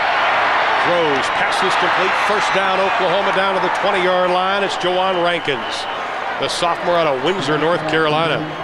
How about 9 receptions the last 3 games coming into tonight? Now he's got 3 this evening. They just keep throwing these receivers at you. They do, and they had 3 receivers to that side of the field, all running at varying depths. And Rankins really broke into the picture late. Just look to kind of the left side of your screen, because Jason White had a receiver open across the middle, and then you see the hit from the backside. But see how Rankins breaks into it late and underneath?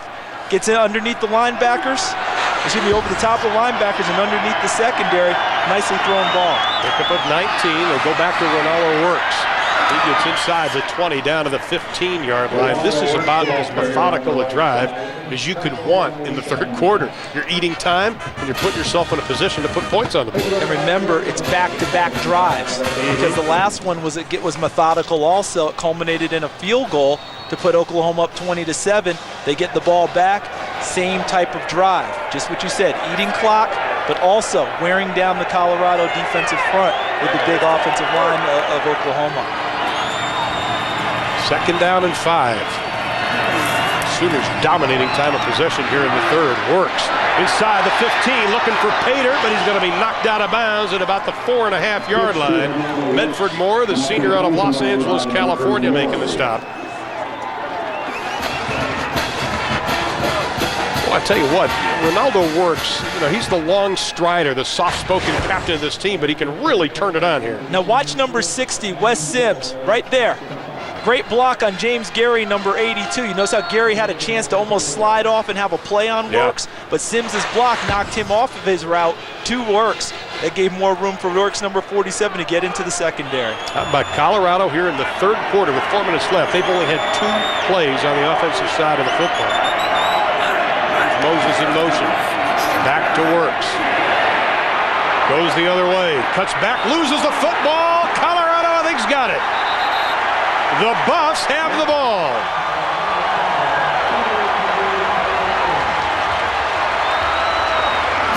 The Sooners into this game, Charles, only lost 1 fumble. Problems tonight. Yeah, very much so. And you know, Bob Stoops does not play into the altitude factor at all, and also doesn't play into the fact that it's going to be colder here than it would be back in Oklahoma. You wonder about the moisture or lack thereof. And then you know this well also, when it's colder, it's harder to grip the football. You're not feeling it as well as you were before. You know, I know they don't make excuses, but those are good plays by Colorado because their pursuit forced Works back into traffic. And see Clyde Sorrell, number 20, knocked the ball free with his left hand as Works tried to make the extra move. Great stand by the Colorado defense. 3 fumbles tonight for the Sooners.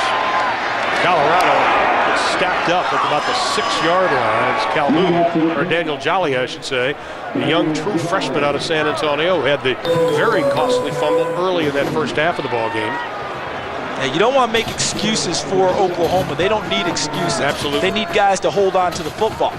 All right? But when you haven't practiced in these types of conditions, your first time out can be somewhat dicey. But more credit should be given to Colorado's defense for digging in, not giving up despite 2 long drives against them, and forcing a turnover and giving their offense a chance. You don't want a team like Colorado hanging around you. No, because they are explosive on offense. You don't want them to get untracked. That little play action, throws it off into the flat, looks for Calhoun, just out of his reach. USA Today is the place for a comprehensive look at sports. Get all the latest scores, stats, standings, and game recaps to keep you up to date with your favorite teams and players. 3rd down and 8, 3:15 left to play in quarter number 3. Sooners lead at 20-7. Joel Klatt's had a pretty good game so far tonight. A couple of miscues and interception. But this is a dangerous part of the field they're in right now. I think Texas would attest to that. Yeah, and we've seen Oklahoma back off and just rush 4, sometimes just 3, and drop 7 or 8 into coverage. I don't think so this time. I sense the Sooners coming after him. Well, Teddy Lehman sneaking up to the line of scrimmage. That's got some time, throws it out of the flat to Marte, and it's complete up to the 11-yard line, but it'll be short of the first down by about 4. Now you have a punting situation. You know what they say about those routes that are short of the first down marker? In a lot of ways, it doesn't do you much good.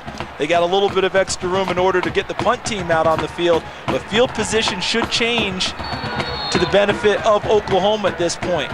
I would not be surprised to see Oklahoma not rush the punter and set up a return for their ever dangerous return guy, Antonio Perkins. Well, and Perkins standing at his own 45-yard line. The Sooners now with 7 on the line of scrimmage. And Shelby trying to sneak up, low snap. But Torp is able to get it away. Perkins from his 48, look out. The wall's starting to set up, but he gets down to the 40-yard line, and we've got a lot of pushing and shoving going on to that punt return team. 38 yards on the kick. We'll call it 10 on the return. Sooners with good field position and the lead. Continues to blink on the eyes, according to our Craig Sager. Got poked in the eye a couple of minutes ago.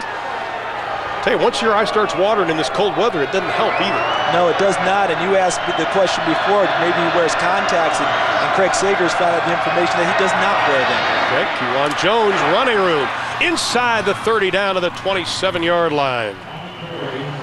James Gary with his 3rd tackle of the ball game. You know, you have to give some props, though, to this Colorado defense. Vince Okru has been under a lot of heat. Very unfairly, I might add. You know, you don't get dumb overnight when you're a coach, and that always kind of surprises me. They have stayed so consistent as a defensive staff. And we had a chance to go to practice Thursday, and we saw how Vince Okru interacts with his defensive players. Oh, impressive. And it's very impressive how hard they want to play for this guy. They've been to back-to-back Big 12 championship games. No, he did not get dumb all of a sudden. He has some injuries and some young guys. They're going to be fine. Straight ahead running, inside the 20, down to the 19-yard line. And he's never made excuses. Age, loss of players, whatever. Our 1st and 10 line is brought to you by Home Depot. This defense has allowed 40 or more points in 5 straight games. There's a number of reasons why. We talked about the lack of turnovers, which they were very concerned about. Pass but I'll tell you what, that is one good defensive coordinator right there. Yes, he is. And Gary Barnett, his head coach, deserves some credit too for not playing into the fact that things haven't gone well. Dewan Jones stacked up after he gets close to the first down. Needed to get down to about the 17-yard line. And I think he should have it. And Kiwan's slow to get up. That's not a good sign. No, it's not, but to finish off that point, Oklahoma's playing basically a 4-2-5 tonight. So is Colorado. Colorado's been doing it since they played Oregon in the Fiesta Bowl with Joey Harrington and crew. As he said, you get spread out so much now, it helps to have 5 defensive backs on the field. As we mentioned, they've been to Big 12 championship games playing this scheme. They just need to keep getting some more players in it, and they're going to be all right.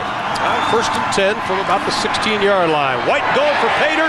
Wide open. Touchdown, Oklahoma. Mark Clayton.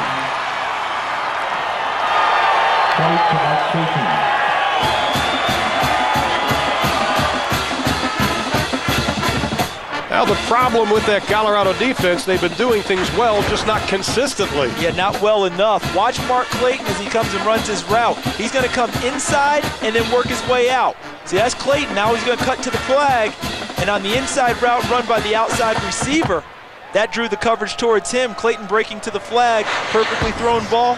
Another touchdown for Oklahoma. And the extra point. Carlos sneaks it inside the upright. 1:37 to play in quarter number 3, and this third quarter has belonged to the Sooners. They lead it now by 20. Some runs now. Get him, slugger. Hey, I know that guy. That's Miles. He can't bat for you. He works for Office Depot. Whoa. He absolutely works for us. Oklahoma's last win in Boulder was October 22nd, 1988. They were 0-3-1 since then, and tonight before a record crowd at Folsom Field of over 54,000, they lead at 27-7 as they continue to work on Jason White. Third quarter, though, we talked at the intermission about how Oklahoma has struggled in the third quarter, and Chuck Long saying we don't know why, we need to get better. How about 25 plays on offense compared to 5 on offense for Colorado in the third quarter? That's domination. It is on both sides of the ball because the defense shut down Colorado, gave the ball right back to the offense, and 2 long drives have started things out for Oklahoma here. A little pooch kick by DiCarlo at the 20-yard line. To the 25-yard line, Sorrell, and he is put down at about the 24-yard line when all said and done.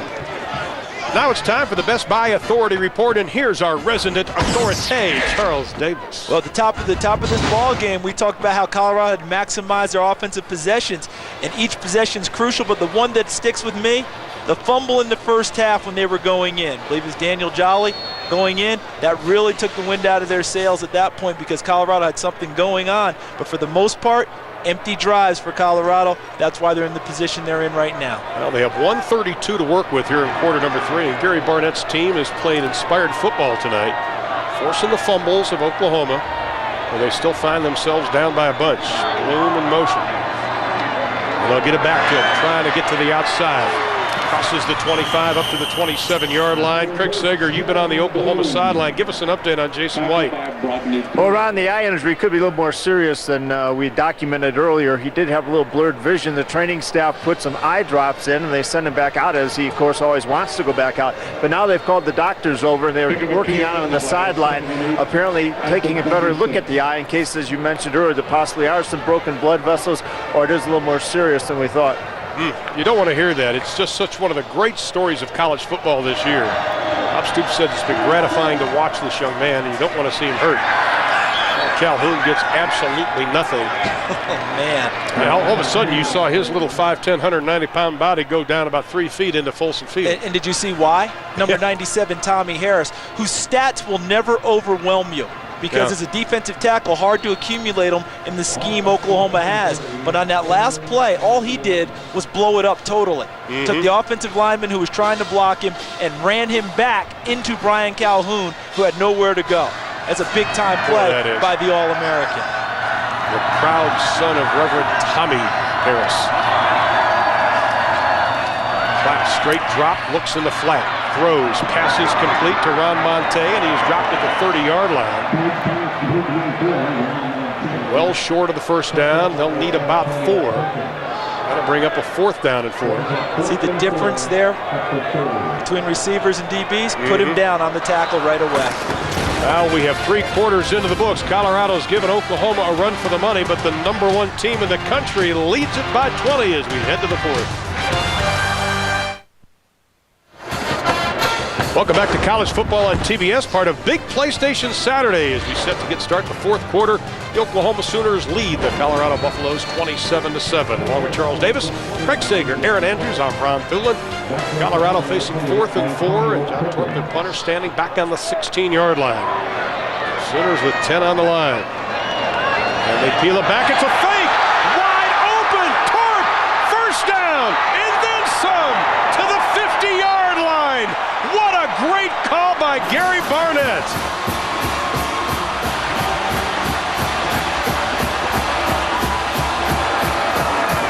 Boy, Oklahoma showed like they were rushing, but they peeled back quickly. Now watch Danny Bradley, #1. He has a chance to make the play, but he's retreating. And then Torp makes a great play running past him. 20-yard gain. First down for Colorado. Hey, Gary Barnett says, Bob Stoops, you're not the only one who can gamble around here as we take a look at from our All-State goalpost cam. We want to thank Allstate for providing tonight's goalpost cam. You're in good hands with Allstate. Now, Gary Barnett says when it comes to punt, the problems we've had, it's on me. I coach it. I will give you some props on this. Clap, looking.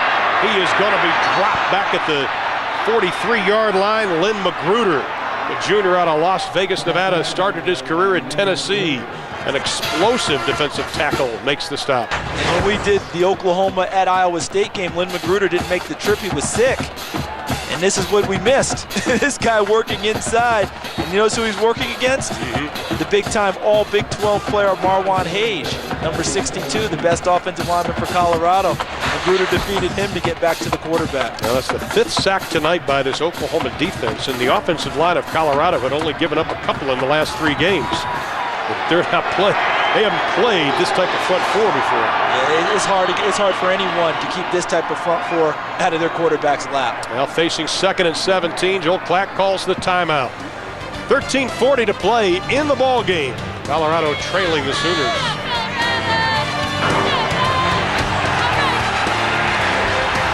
Well, let's take a look at tonight's All-State Good Hands play. You're in good hands with All-State, and we'll give it to Mr. Clayton. Yeah, Brian, nice post corner route back of the end zone. Great throw, great catch. You know, that fake punt, and this is an interesting statistic, the fake punt by Colorado, that was their longest play tonight. It was also their first down running the football. Boy, this offense has changed, hasn't it? I know that was a special teams play, but you know Colorado as a running team, not this year. The smash mouth football, Teddy Lehman gets upended. That allows some open space for Klatt. To the 45, takes a vicious hit at the 43-yard line by Derek Strait, who laid the wood to Joel Klatt. You're not going to get knocked down like that in baseball. No, not very often, not unless it's a Roger Clemens throwing one hard inside and you're going to drop down from there. But we talked about Jason White, how tough he is. I think you better say the same thing about Joel Klatt, because Derek Strait really stroked him on that play. And Klatt got up and bounced right back into the huddle. That's a denture check, but how about that block Calhoun had on Teddy Lehman, who was blitzing on the play? Just flat out upended him. It did, and it opened the lane, as you mentioned, for Joel Klatt to run in. 3rd down, they still have 5 to go. Sooners bring 4. They dump it underneath. Lehman right there to make the stop, but it's a first down for Derek McCoy and the Buffs. That's the 3rd catch of the night for the senior from Thornton, Colorado. I'm telling you, we got a lot of time left. 13:27, you hang 7 on the board right now, and all of a sudden, who knows? And another reason why Gary Barnett thought that was a good time to try for the fake punt. I'm sure he saw something in what Oklahoma was doing, but I really think that it was more Oklahoma just wanted to get the football back. Weren't going to put a pump block on, just wanted to get in the hands of the ball of Antonio Perkins. They vacated too soon. John Torp took off, and now Colorado has a drive going. They called this game an opportunity game, an opportunity to turn their season around. Calhoun had a little draw. Oh, they fake it, and Klatt throws it. It's incomplete. Intended for Derek McCoy. Well, just a reminder, next Saturday at 10 o'clock Eastern Time, we'll be coming your way live from Seattle, Washington, as the Huskies host the Oregon Ducks in an important Pac-10 battle as they're fighting for position out there. Well, Coach Gilbertson and Coach Bellotti will hook it up. Oregon, of course, had that big upset over Michigan this year. They looked so good at the beginning of the year, then they kind of stubbed their toe. And they've had a few injuries along the way and a few tough losses. Take a look at today's scores. Cal big over Arizona. USC we've mentioned. Oregon State trying to bounce back from last week's loss. And Arizona State, UCLA later this evening. Second down and 10. Flat, pockets collapsing. Throws it down low. McCoy slips one tackle, gets down to the 32-yard line. Pickup of about 5 on the play. We'll bring up a third down and 5. Watch Jonathan Jackson, number 49 for Oklahoma. He's a defensive lineman. He'll be rushing. While Joel Klatt completes this pass, watch what happens downfield. Right? You see Klatt complete the pass. Now watch. Right there. He's going to come and almost make a big play pursuing after having rushed the quarterback. The last time we saw Oklahoma, Tommy Harris did the exact same thing. Knocked the ball free from a wide receiver downfield. Oklahoma recovered. Great pursuit by the defensive line of the Sooners. Jackson's got freaky speed for his size. That's flat out freaky. 4 for 9 on third down. Klatt looks, throws, pass. Dropped. Let's see, they're calling it an incomplete pass. Boy, the pass was there, but McCoy, I should say, DJ Hackett could not come up with it. This would have been a big-time catch because the coverage was good. Watch Hackett inside using his body to shield it, but Perkins is right on the play, able to get his arms inside also and help strip the ball free. Okay, Coach Davis, why not go for it? Fourth down, you're playing the number 1 team in the country, why not? That's a good question. It really is a good question. Because, in this situation, after having fake punted, I probably would go for it here because I wouldn't want to lose all my momentum. But he's probably looking at the clock with 12:02 and thinking we've still got a chance to get the ball back. And it's a fake. They're going for nobody in particular. Penalty flag is thrown. It's going to be intercepted. Perkins has it, and he is going to be knocked at the 20-yard line, but we do have a penalty flag thrown, and this could be interesting. It may, I'm not sure what it is. Let's see. Maybe holding in the secondary against Oklahoma. Might have 2 different calls, too, because flags were dropped in 2 different spots. And it's against the Sooners. Well, that was not one of the better fakes we've ever seen. John Donahoe stood up, and everybody in white jerseys knew it was coming. Pass interference in the defense. Penalty being forced at the spot of the foul. First down. Now that is a huge break for Colorado, who didn't have any in the first 30 minutes. Let's take a look to the right side. Right there, Wayne Chambers is holding on the intended receiver downfield. Good call by the officials. Nullifies the interception. Colorado keeps the ball. I will admit to this. When I saw him line up for the field goal, I'm thinking surely he won't fake it because they just faked the punt. And the fake still worked anyway off of the penalty. Well, when you saw Oklahoma rush, everybody started to jump for the block, and they kind of got hit with it. No, it's nothing more. They kind of gave up. Klatt's got some room. Pass complete. Down to the 15, to the 10, to the 5. Calhoun, touchdown, Buffaloes!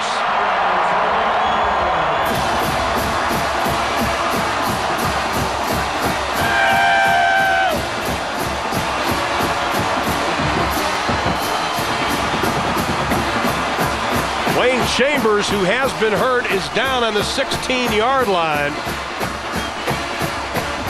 But the touchdown by Calhoun. Well, Joel Klatt has dumped the ball off on a check down to Brian Calhoun a number of times tonight. Wayne Chambers came into the game with a bad ankle. He can't make the play. Derek Strait can't make the play coming over the top. And the Calhoun takes it into the end zone. Big time play, 21 yards on the play. Touchdown, Colorado. And you just mentioned it. If they could get a touchdown, they've got a chance with plenty of time left on the clock. The fake field goal working out very well for them after the penalty against Oklahoma. Jason White, meanwhile, on the sideline, continues to try to get the cobwebs out of the eye and throwing the football, but you saw Chambers on that when he went to turn. The leg just gave out, Charles. Yeah, he hurt his ankle against Missouri, and they said he would be okay for tonight, but it appeared that the ankle just kind of gave out on him again as he went to make the play. How about Gary Barnett? 2 fakes on that possession kept them going. Fake punt was a big one. The fake field goal, I thought, well, 4th and 4, if you're not going to go for it, surely you won't fake it here because they would be prepared. And Oklahoma generally was, but Wayne Chambers held on the play. That's right. And that turned out to be a bonus for the Colorado Buffaloes. And Mason Crosby with the all-important extra point to pull him within 13. And it is good. 11:49 to play in the ball game. The Sooners haven't won here since 1988. They lead it, though, by 13. We'll be back.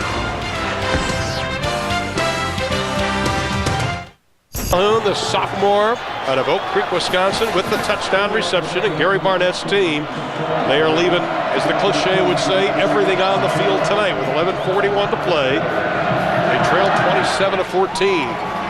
The booming kick, 5 yards deep into the end zone, and Oklahoma will sit on it. Well, this week's installment of Home Depot Building a Team features Colorado's 2-deep chart by class, and you can see just how young Gary Barnett's team is. Yeah, you'd love to have it spread out a little more. 14 seniors, 14 sophomores. Like to have a few more in the junior class, but when they say the future is in front of them in Colorado, you can see why. With most of the guys who are playing on the 2-deep being freshmen, sophomores, and juniors. Well, he said that they're about a year away. But they're growing up fast Oh, tonight. yeah. This has been a big night for them. I think Gary Barnett's aging tonight, too. Sooners keep it on the ground up to about the 24-yard line. Is Kewan Jones. Let's go back to Atlanta. Here's Ernie with a little Washington State, Oregon State.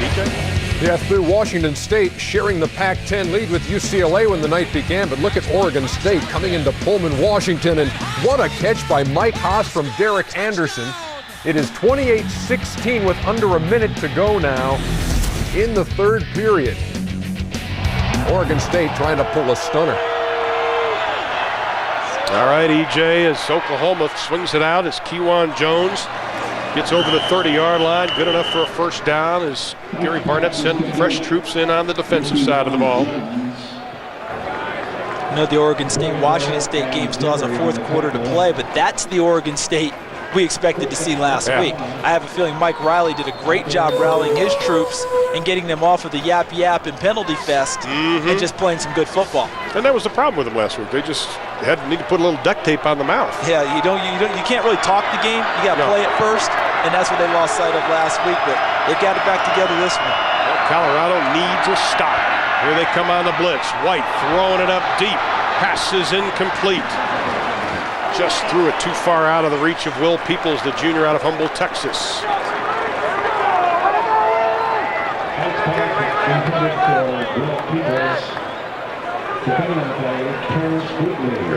Our 1st and 10 line is brought to you by Home Depot. 2nd down and 10 for the Sooners. Plenty of time left. Colorado has come up with some good stops. Bob Stoops' team has fumbled 3 times tonight, lost 3 fumbles, I should say. Coming into the game, they had only lost 1 on the season. Now they face 2nd and 10.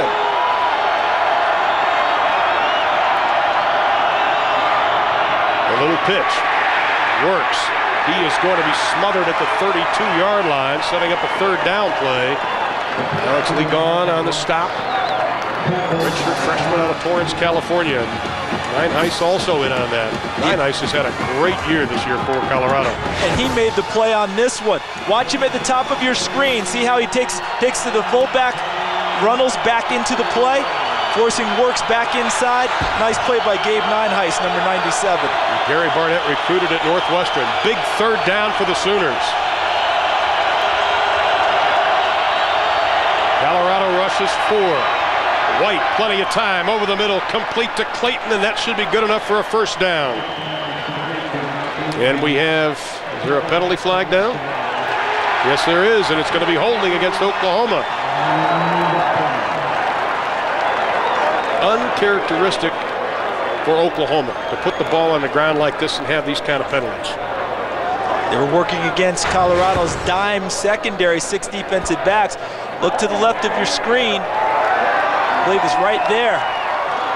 It's like number 52, Chris Bush, who we were told would get an increased amount of playing time because he's been practicing so well. Gets caught holding a little extra cloth on that play.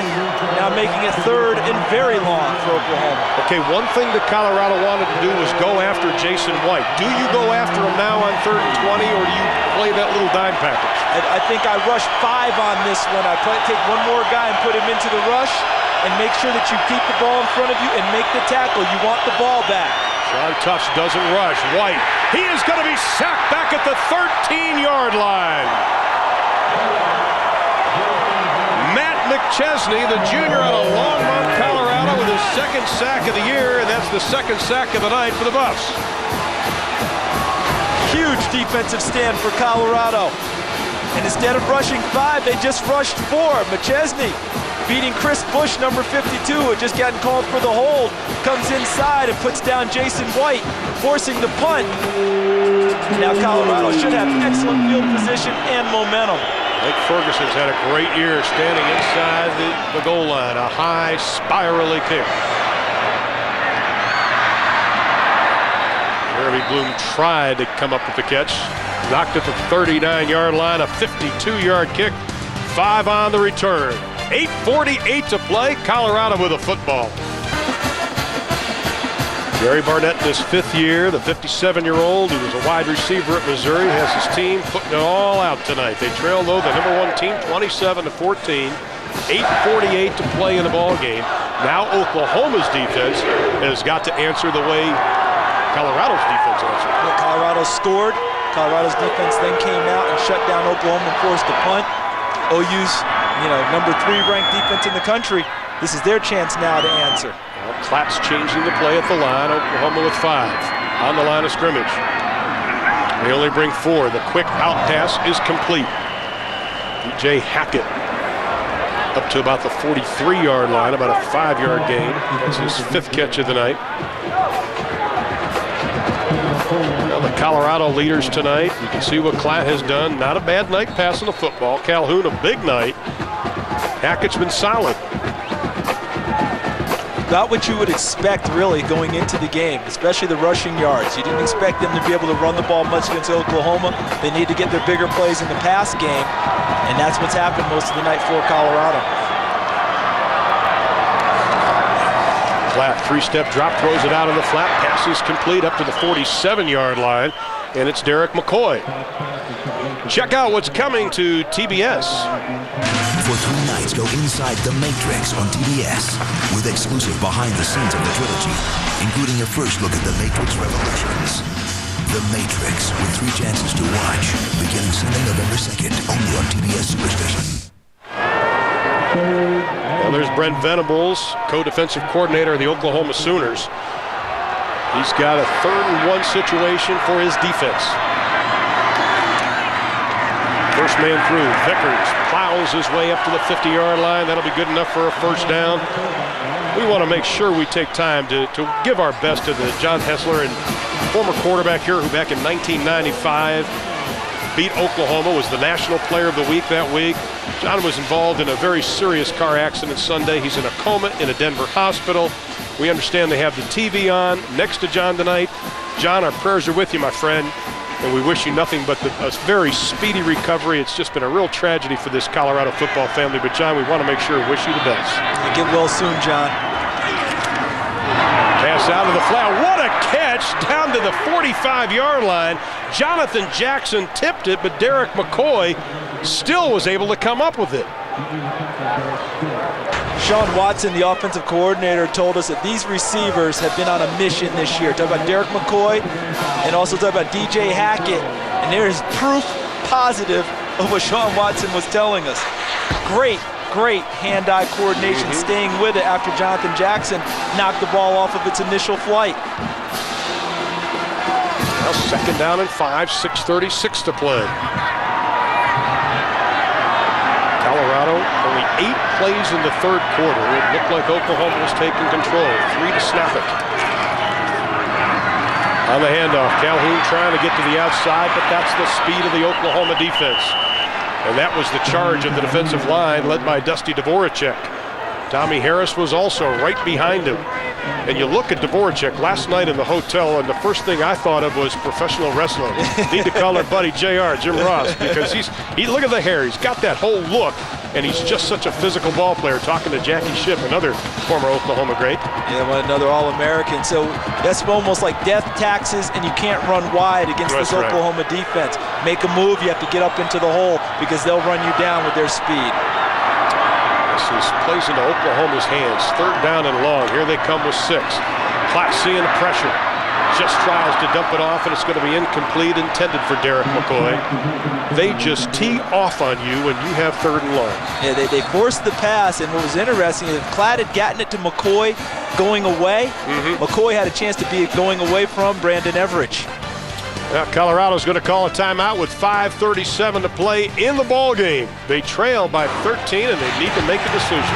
Welcome back to college football here on TBS, the T-Mobile play of the game.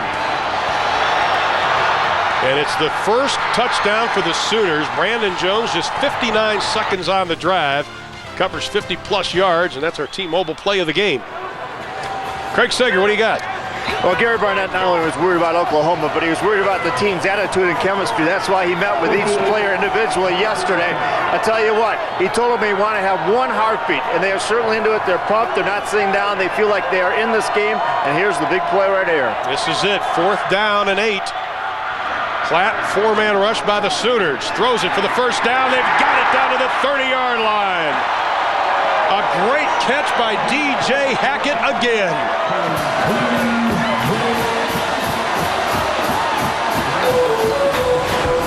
You have to give a bunch of credit to the much maligned offensive line of Colorado. Watch these guys. It's a 4-man rush with Oklahoma. Gave Joel Klatt plenty of time to find DJ Hackett downfield for the first down. Oklahoma very confident with their defensive line. That's why they rushed 4 and dropped 7, thinking they would cover all the gaps. But when you block all 4, that gives your receivers time to get open. Picked up with 17, 1st and 10 from the 30. Right again upstairs, over the middle. Pass is caught inside the 15, down to the 14. Joe Kloffenstein, the big tight end out of Aurora, Colorado. When you've got momentum going your way, you make great plays. The ball's a little bit behind Kloffenstein, number 89. He pulls it in with one big paw and takes it down inside the 15. Colorado in business, making this a great ball game. 2nd reception for the big tight end. Last couple of games, he quit thinking, is just reacting. Now the play clock down to 8 for confusion on Colorado's side, and they're going to burn another timeout. Boy, you don't want to do that with 5:08 to play. Now with I think they had 12 guys on the field. Now with a chance to go in and a chance to make this a 7-point ball game. They did have 12 men on the field. Craig Sager, what do you have for us? Well, what happened after they got the first down, the play clock did not stop. It continued to go and did not reset it. So right now, that's why Gary Barnett had the timeout to talk to the officials. They may get this timeout back. Well, Craig, you don't want to be home cooked by your own timekeeper. No, you know? and you remember Gary's probably referencing the 3 times they saw it reset for Oklahoma in the 3rd quarter. Yeah, boy, they'd love to get that timeout back.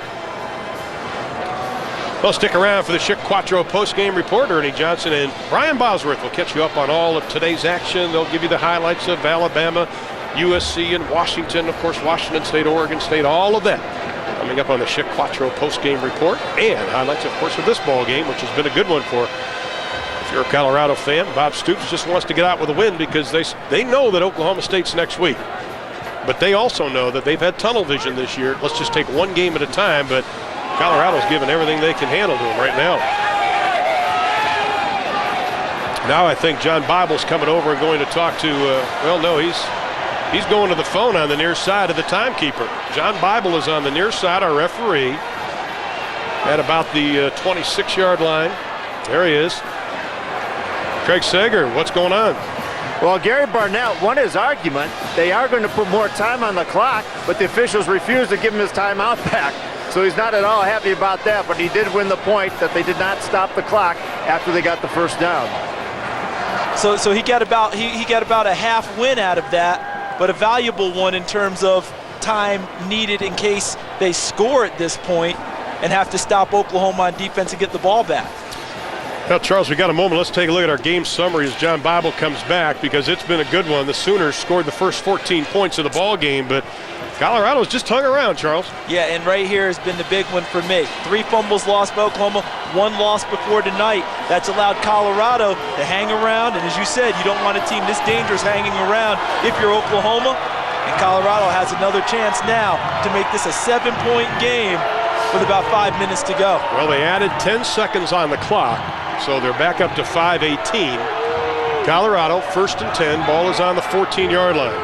John Bible still talking it over, wants to make sure. We've seen John Bible for a lot of years. He's one of, if not the best in the conference. And they want to make sure they get it right, which I appreciate. Absolutely. As someone here. Last week I was saying, hey, when you make the call and keep the game moving. But in this situation, it's entirely different. You got to get the call correct and make sure it's fair. Well, he's talking to Mark Johnson, the back judge. Bob Stoops trying to make sure he gets his point across. I don't think the guys in stripes are listening to Bob. No, I don't think because John Bible is saying, it's pretty much an A, B, C conversation, right? Well, what did we say to our kids? If we wanted your opinion, we'd ask for it, or we'd tell you what it is. Yeah, exactly. John Bible, if I wanted your opinion, I'd give it to you. Yeah. So right now, and we're kidding about that because one of the good things these officials do is that they let the coaches know why they made the calls they've made. Mm-hmm. It's almost preventive officiating to let them know and try and keep them involved. Because if you just turn a deaf ear to coaches, it just gets worse, and it's not fair to the coaches. They're trying to correct the errors that are going on too, and this crew's done a good job of that tonight. Well, Gary Barnett did not look too happy when he turned around just a second ago. Have you ever seen a coach look very happy when officials talked with him? It's not. The last time I see him happy is in pregame when they shake hands with the officials. Then they all kind of have a little chuckle, and they all realize that's the last time they're going to laugh with each other all night. That's right. Now John's going to come over and talk to Gary.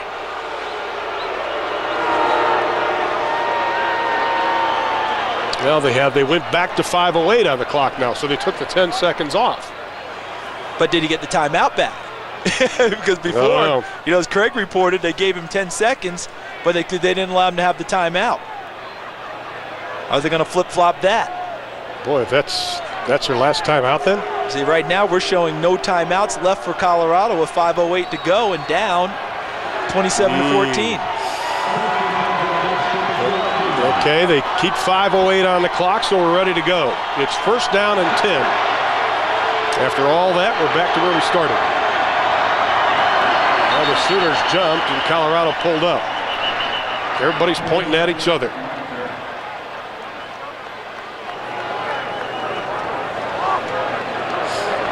I think it's going to go against Oklahoma. Defense is in the neutral zone, causing a false start by the offense. 5-yard penalty. Penalties, turnovers. That's why the game is close, and Mike Stoops doesn't like it. Yeah, and I have to add in there Colorado's heart tonight. Absolutely. Craig's report about one heartbeat in the meetings Gary Barnett had with every player yesterday paid dividends, hasn't it? Mm-hmm. They have been playing with one heartbeat all evening long, even when they were down 14-0 to start.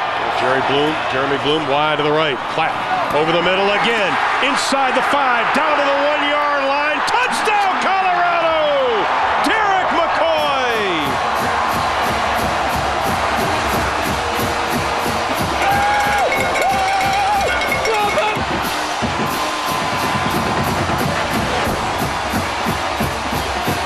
Working inside, out of the slot, Derek McCoy. Now, we talked about the big physical receivers Colorado has. Derek McCoy using every bit of his 6 feet 3 inches to turn off of the tackle and get in. Getting the ball across the plane of the goal line. Colorado now. And the extra point is blocked. Rodney Poole got his hand on it. Now, it's 27-20. And boy, that is a big play. Watch it again. Watch Rodney Poole coming from the back and leaping. The rule is not the same as the pros, is it? Didn't we see that with Indianapolis and Tampa Bay coming from the back, and you can't come down on a teammate and what have you? Rodney Poole, number 23. And you know something? He wasn't even up right when he blocked it. He had already gone vertical, right, and then gone horizontal and was coming down. He was already on his way down blocking it. So I don't think that kick got much height. The number 1 team in the country. They have 5:03 on the clock. Is it too much time right now to kick the onside kick? Do you try to put the onus back on your defense that they've been on the field a lot, especially that third quarter, maybe running out of gas? He's kind of caught betwixt and between because there's 5:03 on the clock. If you were down around 3 minutes, I think you have no choice but to try an onside kick it. Here's why. He has no timeouts left. Yeah. So his defense has to force a 3 and out with 0 timeouts left. You know, they can't use that in order to stop the clock between plays. So if he's going to kick deep, he's told his defense, either got to force a turnover or immediate 3 and out. You can't let them have any type of a drive because we'll lose time on the clock. So don't be surprised if they do onside kick here just because they're out of timeouts in this game. Record crowd at Folsom Field, and they're going to just kind of pooch kick it down to the 25-yard line. Perkins, and he is dropped at the 25-yard line. 54,000 on their feet. Aaron Andrews, what's the attitude on the Sooner sideline? Well, Ron, all the Oklahoma players are obviously up and off the bench, but they don't look too concerned. They're all jumping up and down, and that's not just to keep warm. They're trying to keep their players and also the fans into this game. The coaches also look very calm as well. They're just talking to their players, trying to get them in the right frame of mind. Guys, back up to you. All right, Aaron. They haven't been in this position since probably the Alabama game. But the mark of a champion is holding your poise in these types of situations. They fumbled 3 times tonight and lost them. They keep it on the ground with Kewan Jones. Straight ahead running, the clock runs up to the 34-yard line. Sean Tufts, 11 tackles tonight for Tufts. Let's take a look at what has caused Oklahoma to keep Colorado in this ball game. Here's one where Dante Hickson just doesn't possess the handoff very well. Ball was there. Clyde Sorrell with the blitz from the backside, knocking it loose from Jason White. Ronaldo works, and there's Clyde Sorrell again, number 20, who popped that one free. And then the pass interference on Wayne Chambers wiped away an interception off of a fake field goal. Colorado took advantage of that and went in and scored.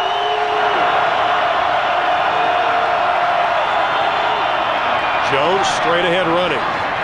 First down, Oklahoma. Colorado out of timeouts. Stop the clock while they move the chains. And Long, offensive coordinator, up in the booth. Yeah, and he's and reason we're showing him is that he's calling this ball game now, understanding 2 things. 1, Colorado has no timeouts left, so if we can run the football effectively here, we'll keep the clock moving and we'll wipe out the rest of the ball game. And 2, we have the number 3 rated defense in the country. That's right. And despite the fact Colorado just scored, they're going to take their chances with them.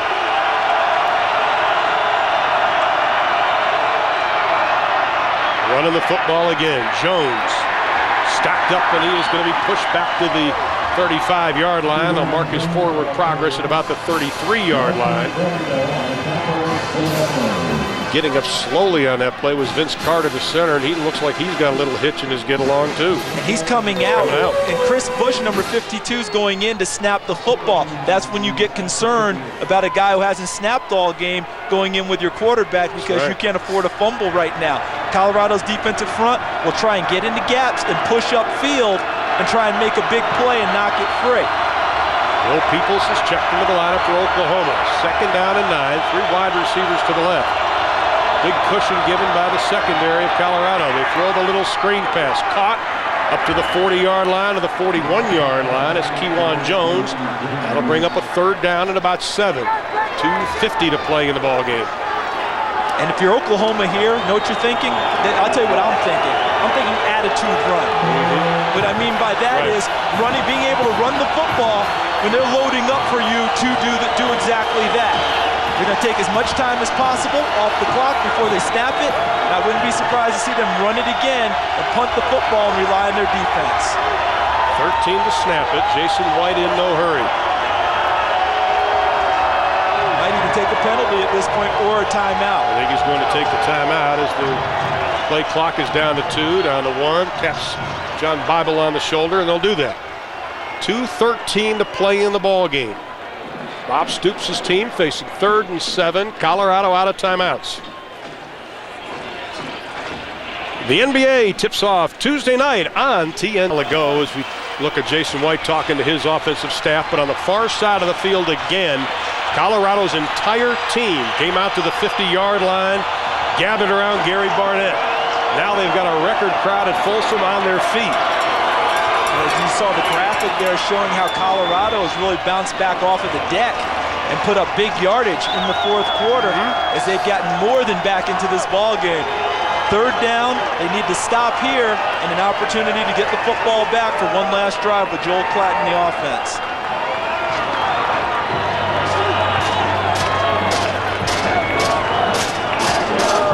Every time I've guessed with Oklahoma tonight, I've been what? Yeah. I've been wrong. Okay? So we all have.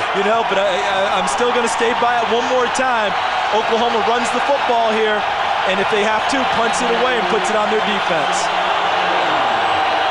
3rd down and 7.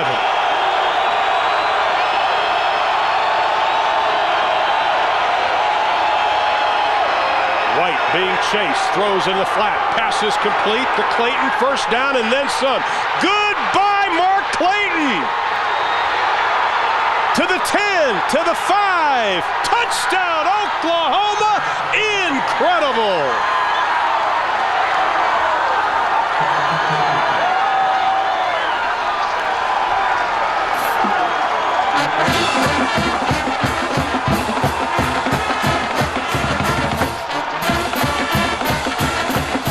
That'll break your heart. I guarantee you one thing. I'm not playing poker with Chuck Long.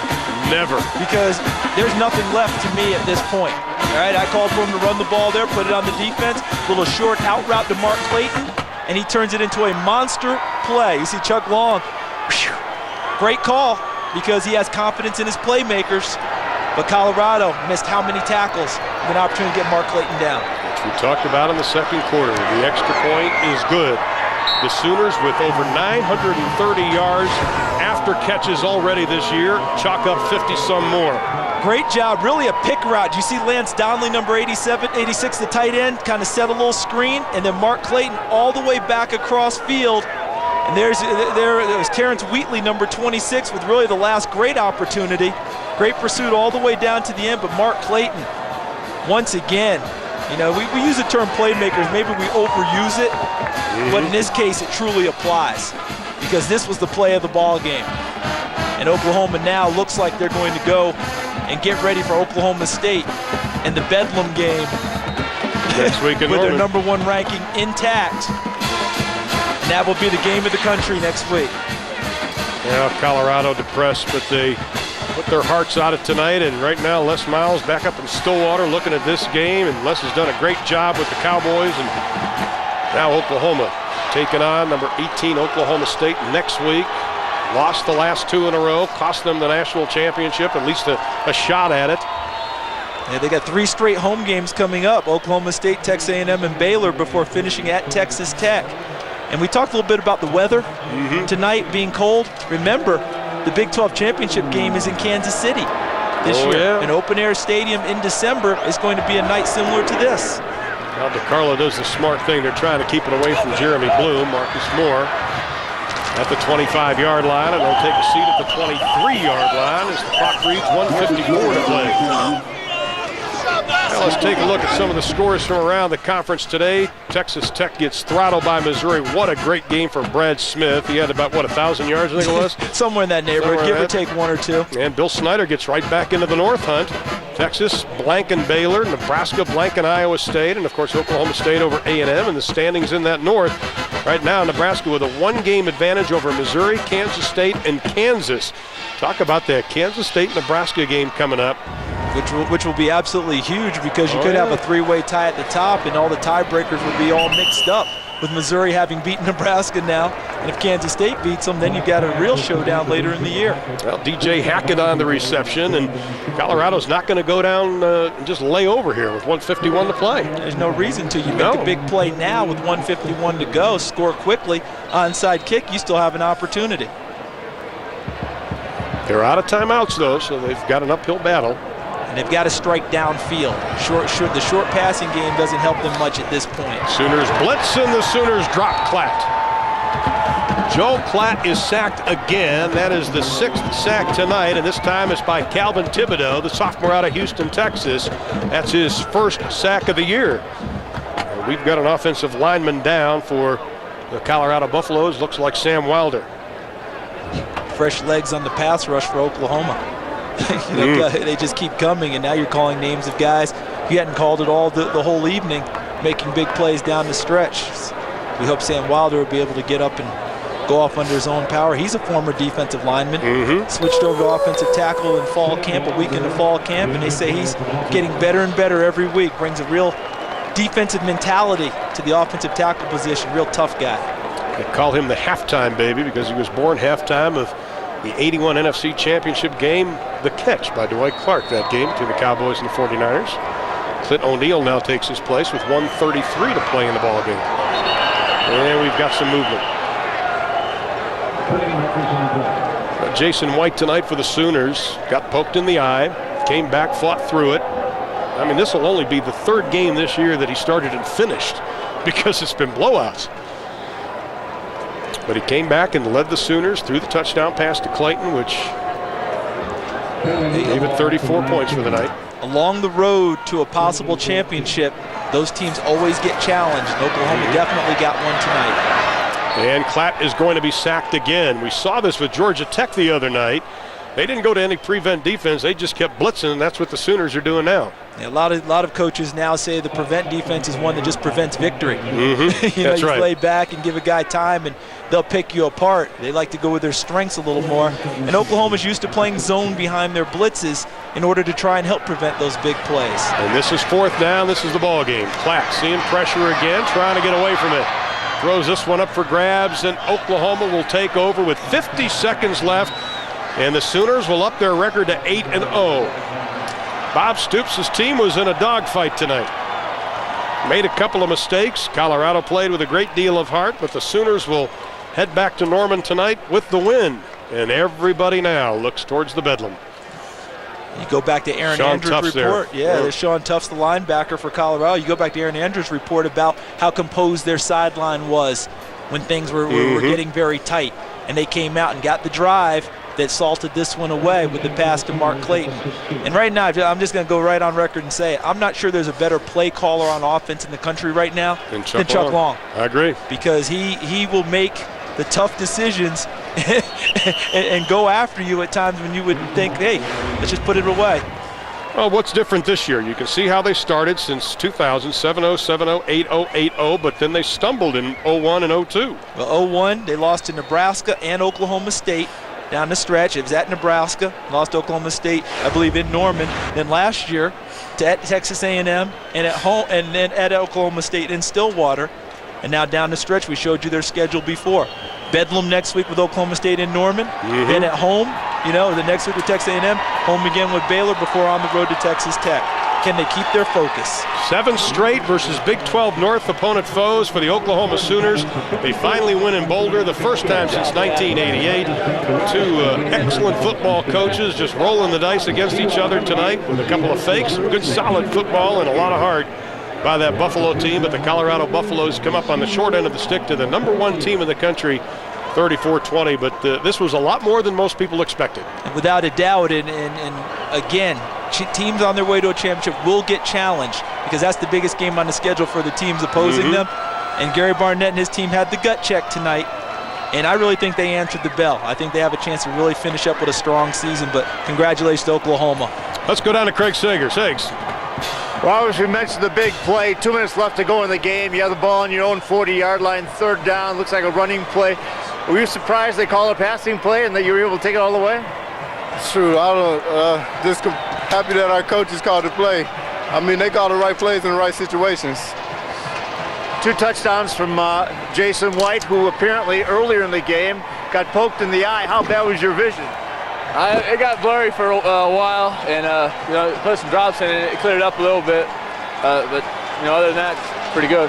Talking about the gutsy play calling by Oklahoma, I know you have a chance to call your own plays a few times, but that big one to Mark Clayton here, was that from Chuck Long upstairs? Oh, yeah, definitely. That came from upstairs. Clayton, he wants the ball in the players' hands. 3rd and 5, put it in our players' hands. He got the first down and got a lot more. You feel fortunate to get out of here with a victory tonight? Definitely. We faced a great team. People don't realize how good they are, and they played us tough. It's the first time we won in Colorado in a long time. Since 1988.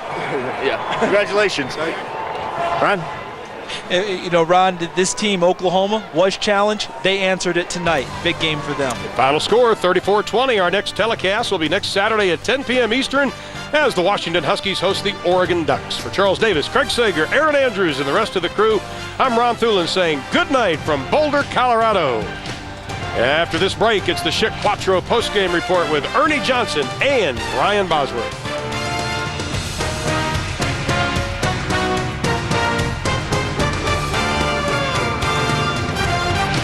The Home Depot is more than a store. The Sooners are 8-0, 34-20 winners over the Buffaloes of Colorado. It's time for the Schick Quattro postgame report.